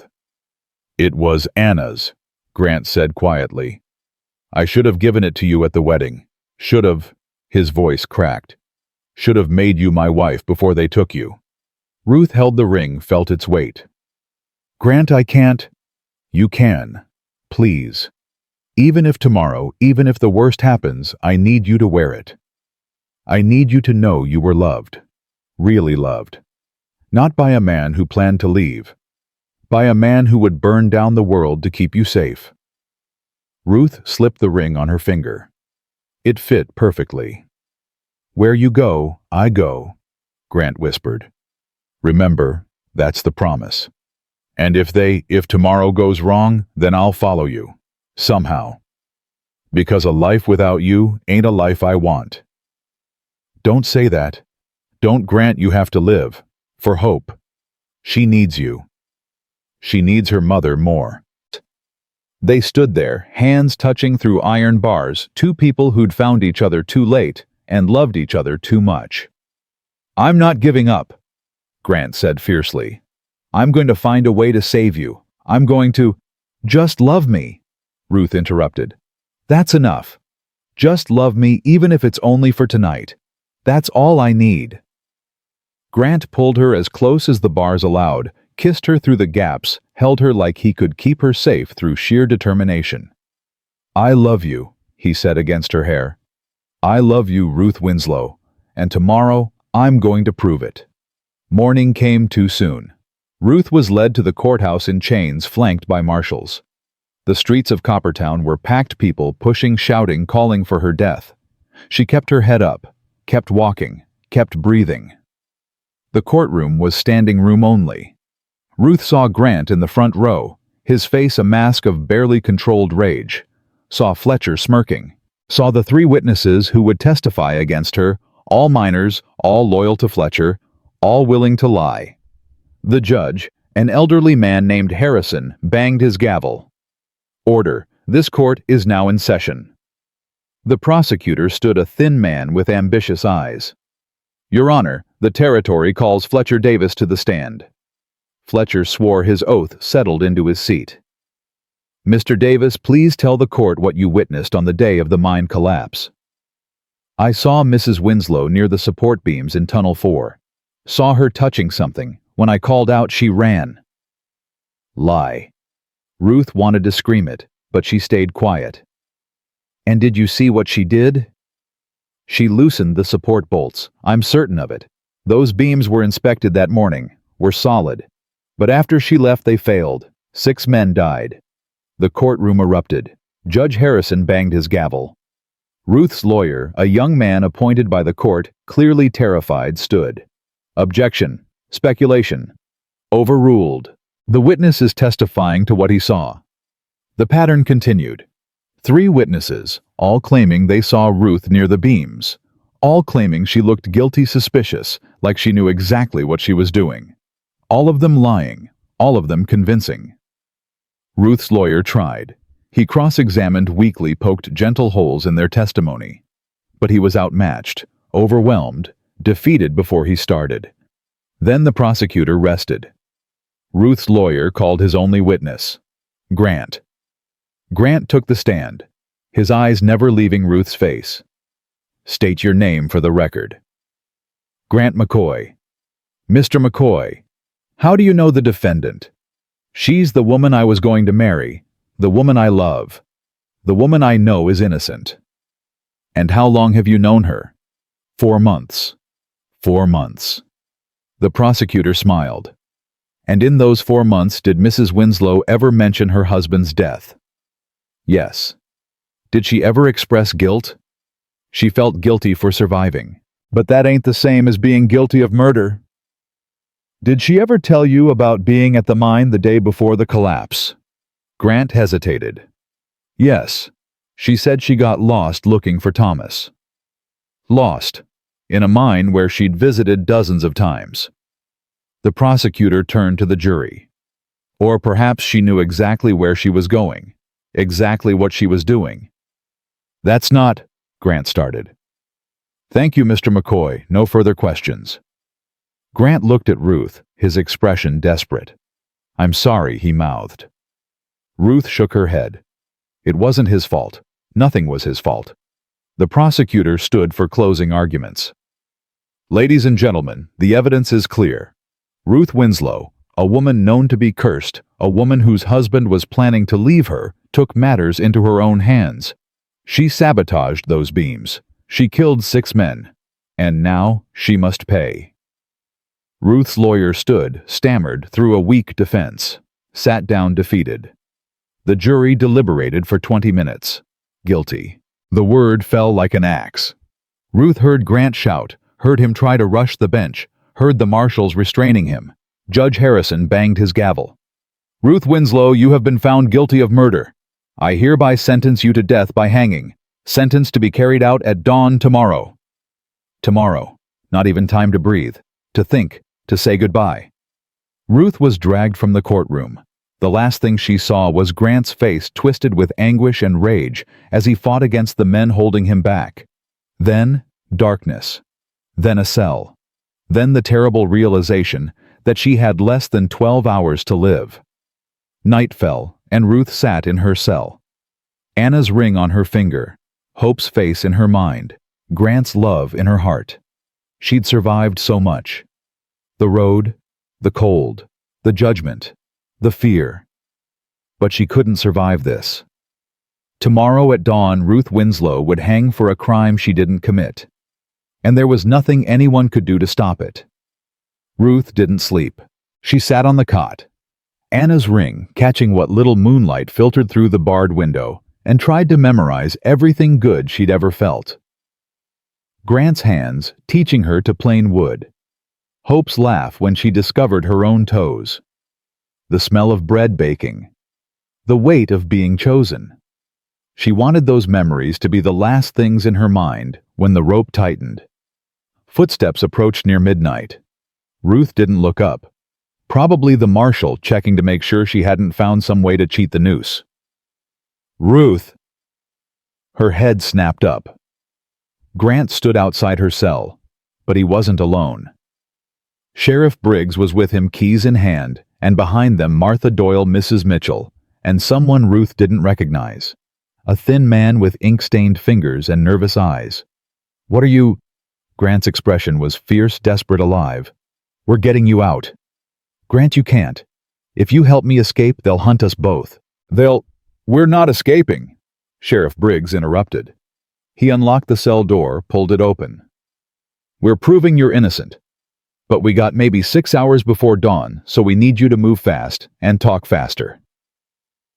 Ruth stumbled out of the cell, her legs unsteady. "I don't understand." The thin man stepped forward, clutching papers against his chest. "I'm William Porter. I worked for the mining company, keeping records, and I found something." He spread papers on the marshal's desk with shaking hands. Diagrams, inspection reports, numbers that meant nothing to Ruth, but clearly meant everything to him. The beams in Tunnel 4 were flagged 3 weeks before the collapse. Inspector noted stress fractures, recommended immediate replacement, but Fletcher Davis overrode the recommendation, said it would cost too much slow production. He ordered the men to keep working. Ruth's breath caught. He knew the beams were failing. He knew. And when they collapsed, he needed someone to blame, someone who couldn't defend themselves, someone the town already hated. Porter's voice strengthened. "He picked you. Convinced 3 men to lie in exchange for keeping their jobs. Threatened them with dismissal if they didn't testify against you." Grant's hand found Ruth's shoulder, steadied her. "Porter came to me this afternoon, after the trial. Said he couldn't live with himself if he stayed quiet." "Why didn't you testify?" Ruth asked Porter. "Why didn't you tell the court?" Porter's face crumpled. "Because I'm a coward. Because Fletcher threatened my family. Because I thought maybe they'd just sentence you to prison, not hanging. But when the judge said dawn..." He pressed his fist against his mouth. "I couldn't. I just couldn't." Martha grabbed Ruth's arm. "We're going to Judge Harrison. Now. Tonight. We're waking that old bastard up and shoving these papers in his face until he listens." "It's the middle of the night," Ruth protested. "He won't." "He will," Sheriff Briggs said grimly. "Because if he doesn't, I'm arresting Fletcher Davis right now on suspicion of negligent homicide. And that'll cause enough scandal to make Harrison's political career very uncomfortable. He'll listen." Mrs. Mitchell wrapped a shawl around Ruth's shoulders. "Come on, girl. We ain't got time for questions. Dawn's coming whether we're ready or not." They moved as a group through Coppertown's empty streets. Ruth felt exposed, vulnerable, certain that at any moment someone would see them and raise the alarm. But the town slept on, oblivious to the mercy unfolding in its shadows.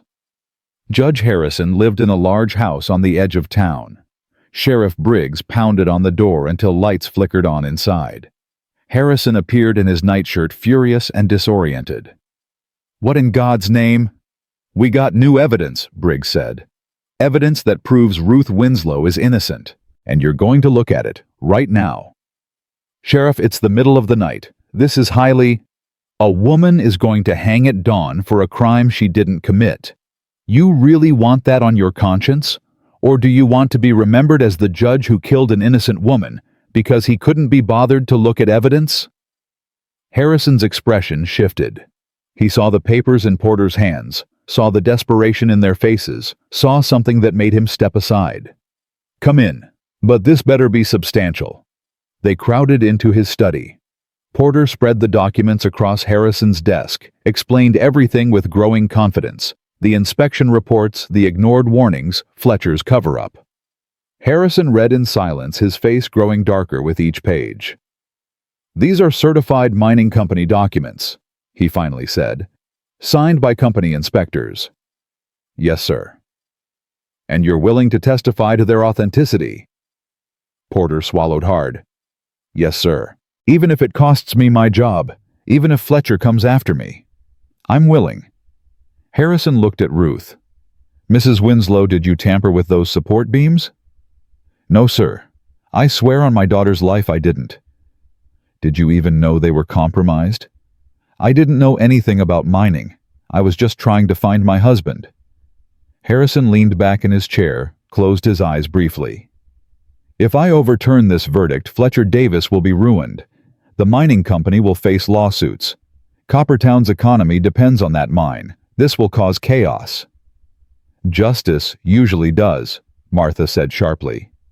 "But that don't make it wrong." Harrison opened his eyes, looked at each of them in turn. "You realize if I do this, I'm making powerful enemies. The mining company will see that I never get appointed to territorial judge. Fletcher has connections. This could destroy my career." "Then maybe your career ain't worth keeping," Grant said. "If it costs an innocent woman's life." The words hung in the air. Harrison stared at Grant for a long moment. "You love her, this woman, more than my own life. Enough to throw away everything you've built." "Already tried to. She wouldn't let me. But yes, 1,000 times yes." Harrison stood slowly. "I had a daughter once. She died young, fever. But before she died, she made me promise something. Made me promise I'd always do the right thing, even when it was hard, even when it cost me."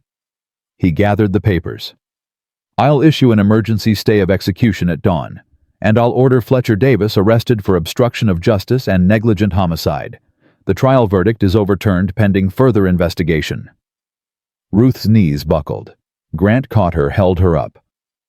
"You're free," Harrison said quietly. "Or you will be once I file the paperwork at the courthouse.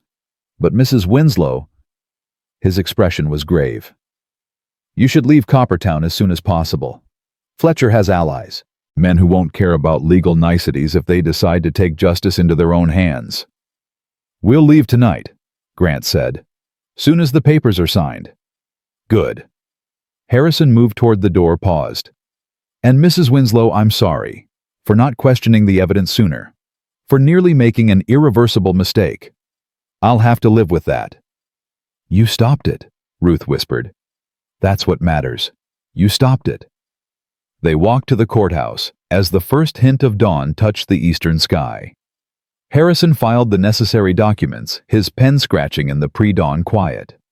Ruth kept expecting something to go wrong, kept waiting for Fletcher to burst through the door with a mob, for the marshal to refuse the order, for the world to remember that women like her didn't get happy endings. But the papers were signed. The stay was issued. And when Harrison handed Ruth the official release document, his expression was almost gentle.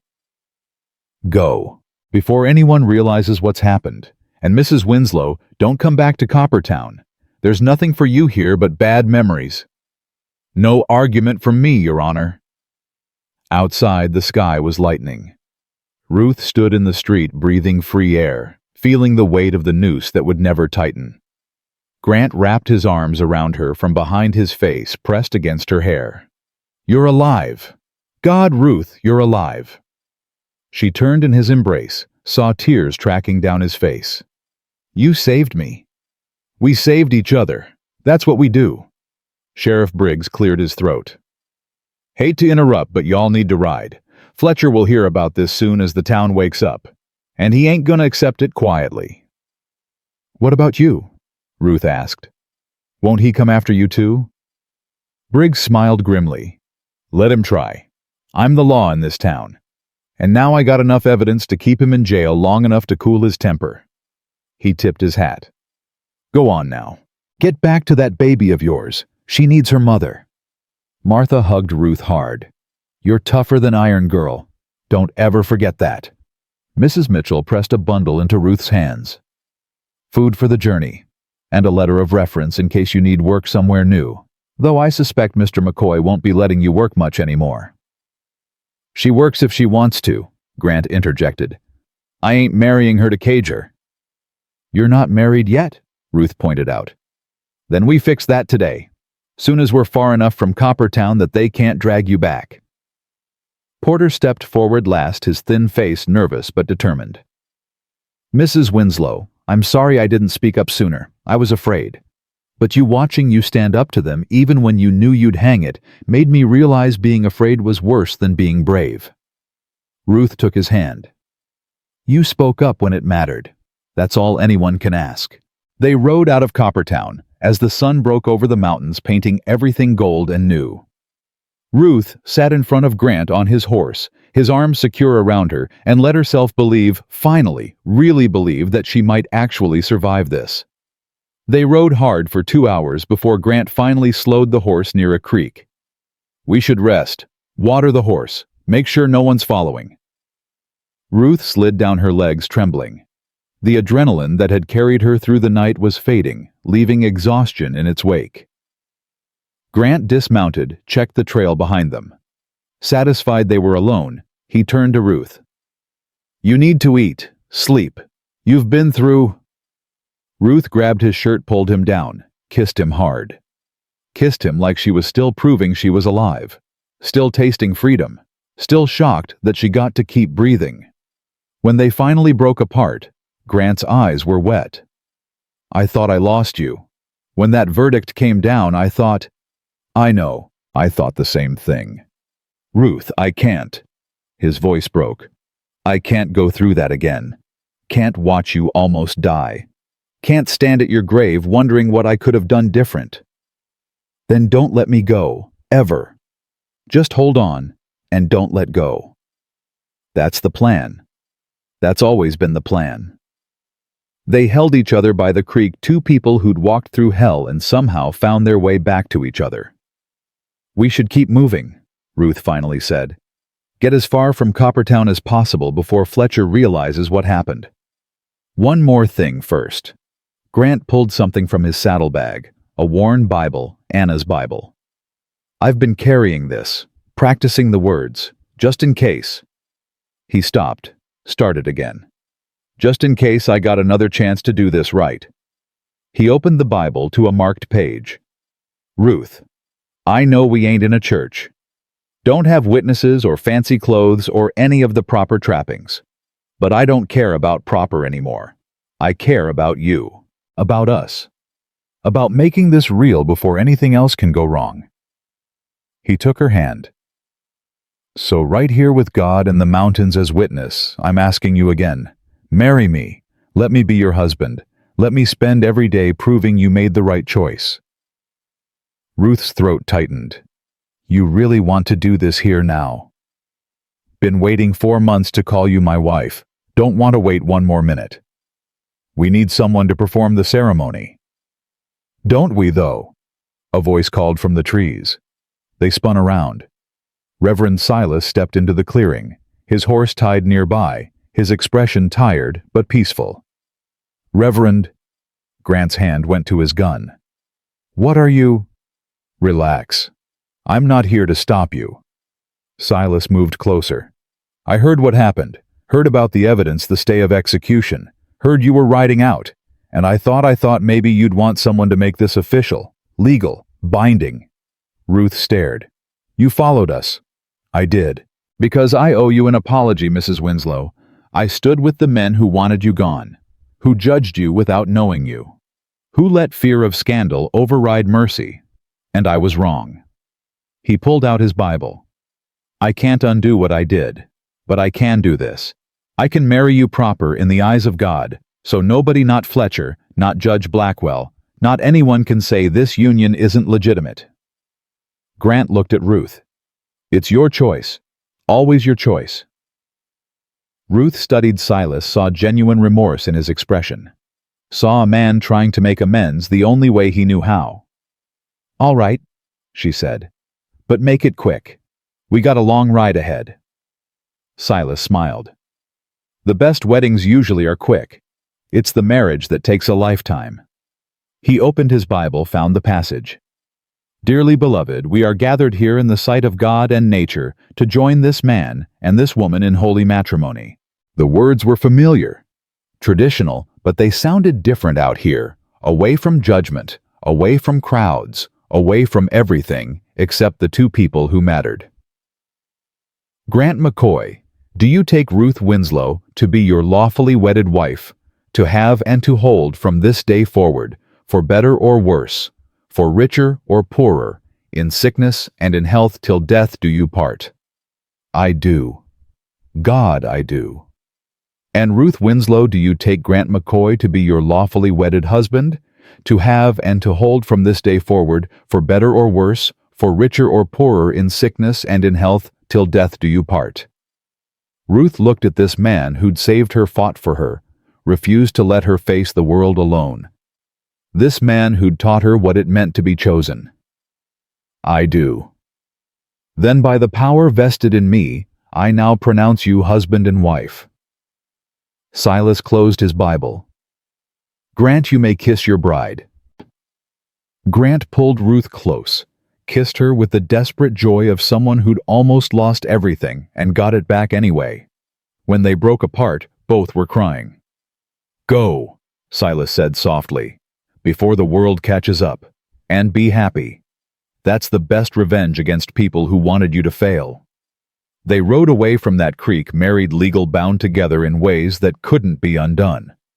Ruth kept touching Anna's ring on her finger, kept reminding herself this was real. She was Mrs. Grant McCoy. She had a husband who loved her, a daughter waiting for her, a future that didn't end with a rope. They reached Silver Ridge 3 days later, exhausted and triumphant. Mrs. Mitchell met them at the edge of town, Hope in her arms. The baby saw Ruth and shrieked with joy, reaching out with fat hands. Ruth took her daughter, held her so tight, Hope squeaked in protest. I'm here, baby girl. Mama's here. I'm never leaving you again. Grant wrapped his arms around them both. His family. Finally, completely, impossibly his. The town turned out to see them return. Some faces were welcoming. Some were still skeptical. But Ruth didn't care anymore what people thought. She'd survived the worst they could throw at her. She'd walked through fire and came out whole. She was done letting other people's judgment define her worth. Martha pushed through the crowd, grinning. Well, well, the widow who wouldn't die. You're gonna be a legend in these parts. Don't want to be a legend, just want to be left alone. Too late for that. But Ruth... Martha's expression softened. You earned your peace. Time to claim it. They walked to the cabin together, Grant, Ruth, Hope, and a handful of people who'd chosen mercy over judgment. The cabin looked exactly as Ruth remembered, but it felt different now. It felt like home. Not borrowed, not temporary. Home. That night, after Hope was asleep in her cradle, after the well-wishers had left, Grant and Ruth sat by the fire. What now? Ruth asked. Now we live, we build, we fight when we need to, and rest when we can. We raise Hope, and maybe give her brothers and sisters. We grow old together if we're lucky. What if more trouble comes? Then we face it, together. Grant took her hand. Ruth, we survived a blizzard, a fever, a trial, and a near execution. I figure we can survive just about anything now. Ruth leaned against him, felt his heartbeat steady and sure. Where you go, I go. Where you stay, I stay. Your people will be my people. Your God will be my God. They sat in the firelight speaking the words Ruth had once read from Anna's Bible. Words that had become their promise, their vow, their truth. Outside, spring was coming. The snow was melting. Flowers would bloom soon in the same spots where Anna had planted them years ago. And Ruth would tend them, honoring the woman who'd come before, while building the life that came after. 2 plates sat on the shelf now, both worn from use. The rocking chair finally held someone who rocked. Anna's shawl smelled like Ruth and baby powder and hope. The cabin had stopped being a tomb and become a home. Not because Anna was forgotten, she never would be, but because Grant had learned that love wasn't a limited resource. Loving Ruth didn't diminish what he'd felt for Anna. It honored it. It proved that Anna's belief in mercy and second chances had been right all along. Grant pulled Ruth closer, kissed the top of her head. Thank you. For what? For walking into that crossroads. For being brave when I was a coward. For teaching me that love is stronger than fear. You taught me the same thing. We're even. Then let's stay even. For the rest of our lives. Ruth smiled against his chest. Deal. They sat there until the fire burned down to embers, 2 broken people who'd found wholeness in each other, 2 lost souls who'd finally found their way home. Hope stirred in her cradle, made a soft sound, settled back into sleep. She'd grow up in this cabin surrounded by love and stories of survival. She'd learn that her mother was the strongest person alive, that her father was brave when it mattered most, that family wasn't just blood, it was choice. Morning came gentle and gold. Ruth woke in Grant's arms, in their bed, in their home. She heard Hope babbling in the next room, heard Grant's steady breathing, heard the quiet sounds of a life well lived. She got up, started the fire, put coffee on to boil. Grant emerged sleep-rumpled and content, and pulled her into his arms. Morning, Mrs. McCoy. Morning, Mr. McCoy. They stood in their kitchen, holding each other, while Hope demanded breakfast and the coffee boiled over and ordinary life unfolded around them. It was messy. It was chaotic. It was imperfect. It was everything. 6 months later, Ruth planted wildflowers along the front path, the same kind Anna had loved. They bloomed in purple and yellow and white, a riot of color against Montana's harsh landscape. Grant built a new room for Hope, who was walking now, getting into everything, filling the cabin with noise and laughter and life. The town had slowly, grudgingly accepted them. Some people would always whisper. Some would always judge. But enough had chosen mercy that Ruth and Grant could walk into Silver Ridge without fear. Judge Blackwell had left town, his reputation in tatters after the truth about Fletcher's cover-up spread. Fletcher himself was in territorial prison serving 20 years for negligent homicide. The 3 men who'd testified against Ruth had recanted, begged forgiveness. Ruth had given it not for them, but for herself. Carrying hate was too heavy. Sheriff Briggs stopped by monthly, always bringing candy for Hope, always checking that Ruth and Grant were doing well. He'd become a friend, the kind forged in crisis and tested by time. Martha Doyle had become Ruth's closest confidant, teaching her the subtle arts of frontier survival, which women to trust, which men to avoid, how to make a life in a land that didn't want women to thrive. And every night Grant read to Ruth from Anna's Bible. He'd gotten better at it, the words flowing smoother now. And Ruth would listen, one hand on Hope's cradle, one hand in Grant's, feeling blessed and grateful and whole. One evening, as Ruth rocked Hope to sleep, Grant came in with something wrapped in cloth. Made you something. Ruth unwrapped it carefully. Inside was a small wooden box, intricately carved with wildflowers and mountains. For your memories, Grant said quietly. All the good ones we're gonna make. I figure we fill this box with little things, pressed flowers, notes, Hope's first lost tooth, so when we're old we can open it and remember. Ruth's eyes filled. It's beautiful. You're beautiful. The life we're building is beautiful. and I want to remember every moment." He opened the box. Inside was a single item, the pressed wildflower that had fallen from Anna's Bible. The one Grant had carried for 2 years, the one he'd given Ruth in Coppertown when he asked her to marry him. "Anna's flower," Ruth whispered. "Anna's flower. Because she's part of this story too. Part of what brought us together." Grant touched the flower gently. "I used to think loving you meant forgetting her. But it don't. Loving you means honoring what she taught me. Means being brave enough to open my heart again, even after it's shattered." Ruth placed the flower back in the box carefully. "Then let's fill this box. Let's make so many memories we need a second box, and a third. And when we're old and gray, and sitting on this porch watching our grandchildren play, we'll open these boxes and remember. We'll tell them about crossroads and blizzards and false accusations. We'll tell them about choosing courage over fear. We'll tell them that love, real love, is worth fighting for." Grant pulled her close. "I love you, Ruth McCoy." "I love you, Grant McCoy." They stood on their porch as the sun set over Montana's mountains, the wildflowers blooming at their feet, their daughter asleep inside their future stretching out before them like an open road. Ruth had been lost once, standing at a crossroads with nowhere to go and no reason to hope. She'd been broken, desperate, dying. But Grant had found her, had chosen her, had proven that some men kept their promises even when the world told them not to.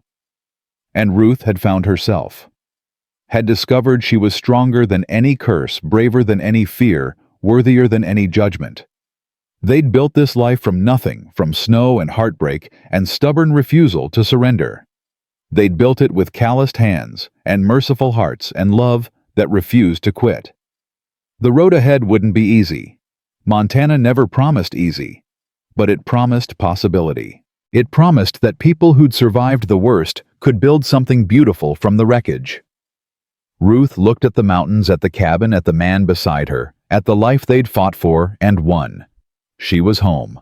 Finally, completely, impossibly home. And this time nothing, not judgment, not fear, not the whole cruel world would take it away. They'd survived the crossroads. They'd chosen each other. And that choice, made again and again every single day, was what love really meant. Not perfection, not ease, just choosing. Every morning, every challenge, every moment that tested whether they really meant their vows. And they did. God help them, they did. So Ruth Winslow, Ruth McCoy, now who'd once whispered she was lost to a stranger at a crossroads, stood on her porch beside her husband and knew with absolute certainty she'd been found. Not by luck, not by chance, by choice, by courage, by love that refused to let go even when letting go would have been easier. The widow who'd collapsed in snow had become the woman who stood tall. The baby who'd nearly died had become the daughter who thrived. The broken cowboy had become the man who kept his promises. They'd walked through hell. They'd survived. They'd built heaven from the ashes. And that, Ruth thought as Grant's hand found hers in the gathering dark, was the only ending that mattered. Not happy ever after, because life didn't work that way. But choosing ever after. Fighting ever after. Loving ever after. One day at a time. One choice at a time. One moment of courage at a time. That was enough. That was everything. That was home.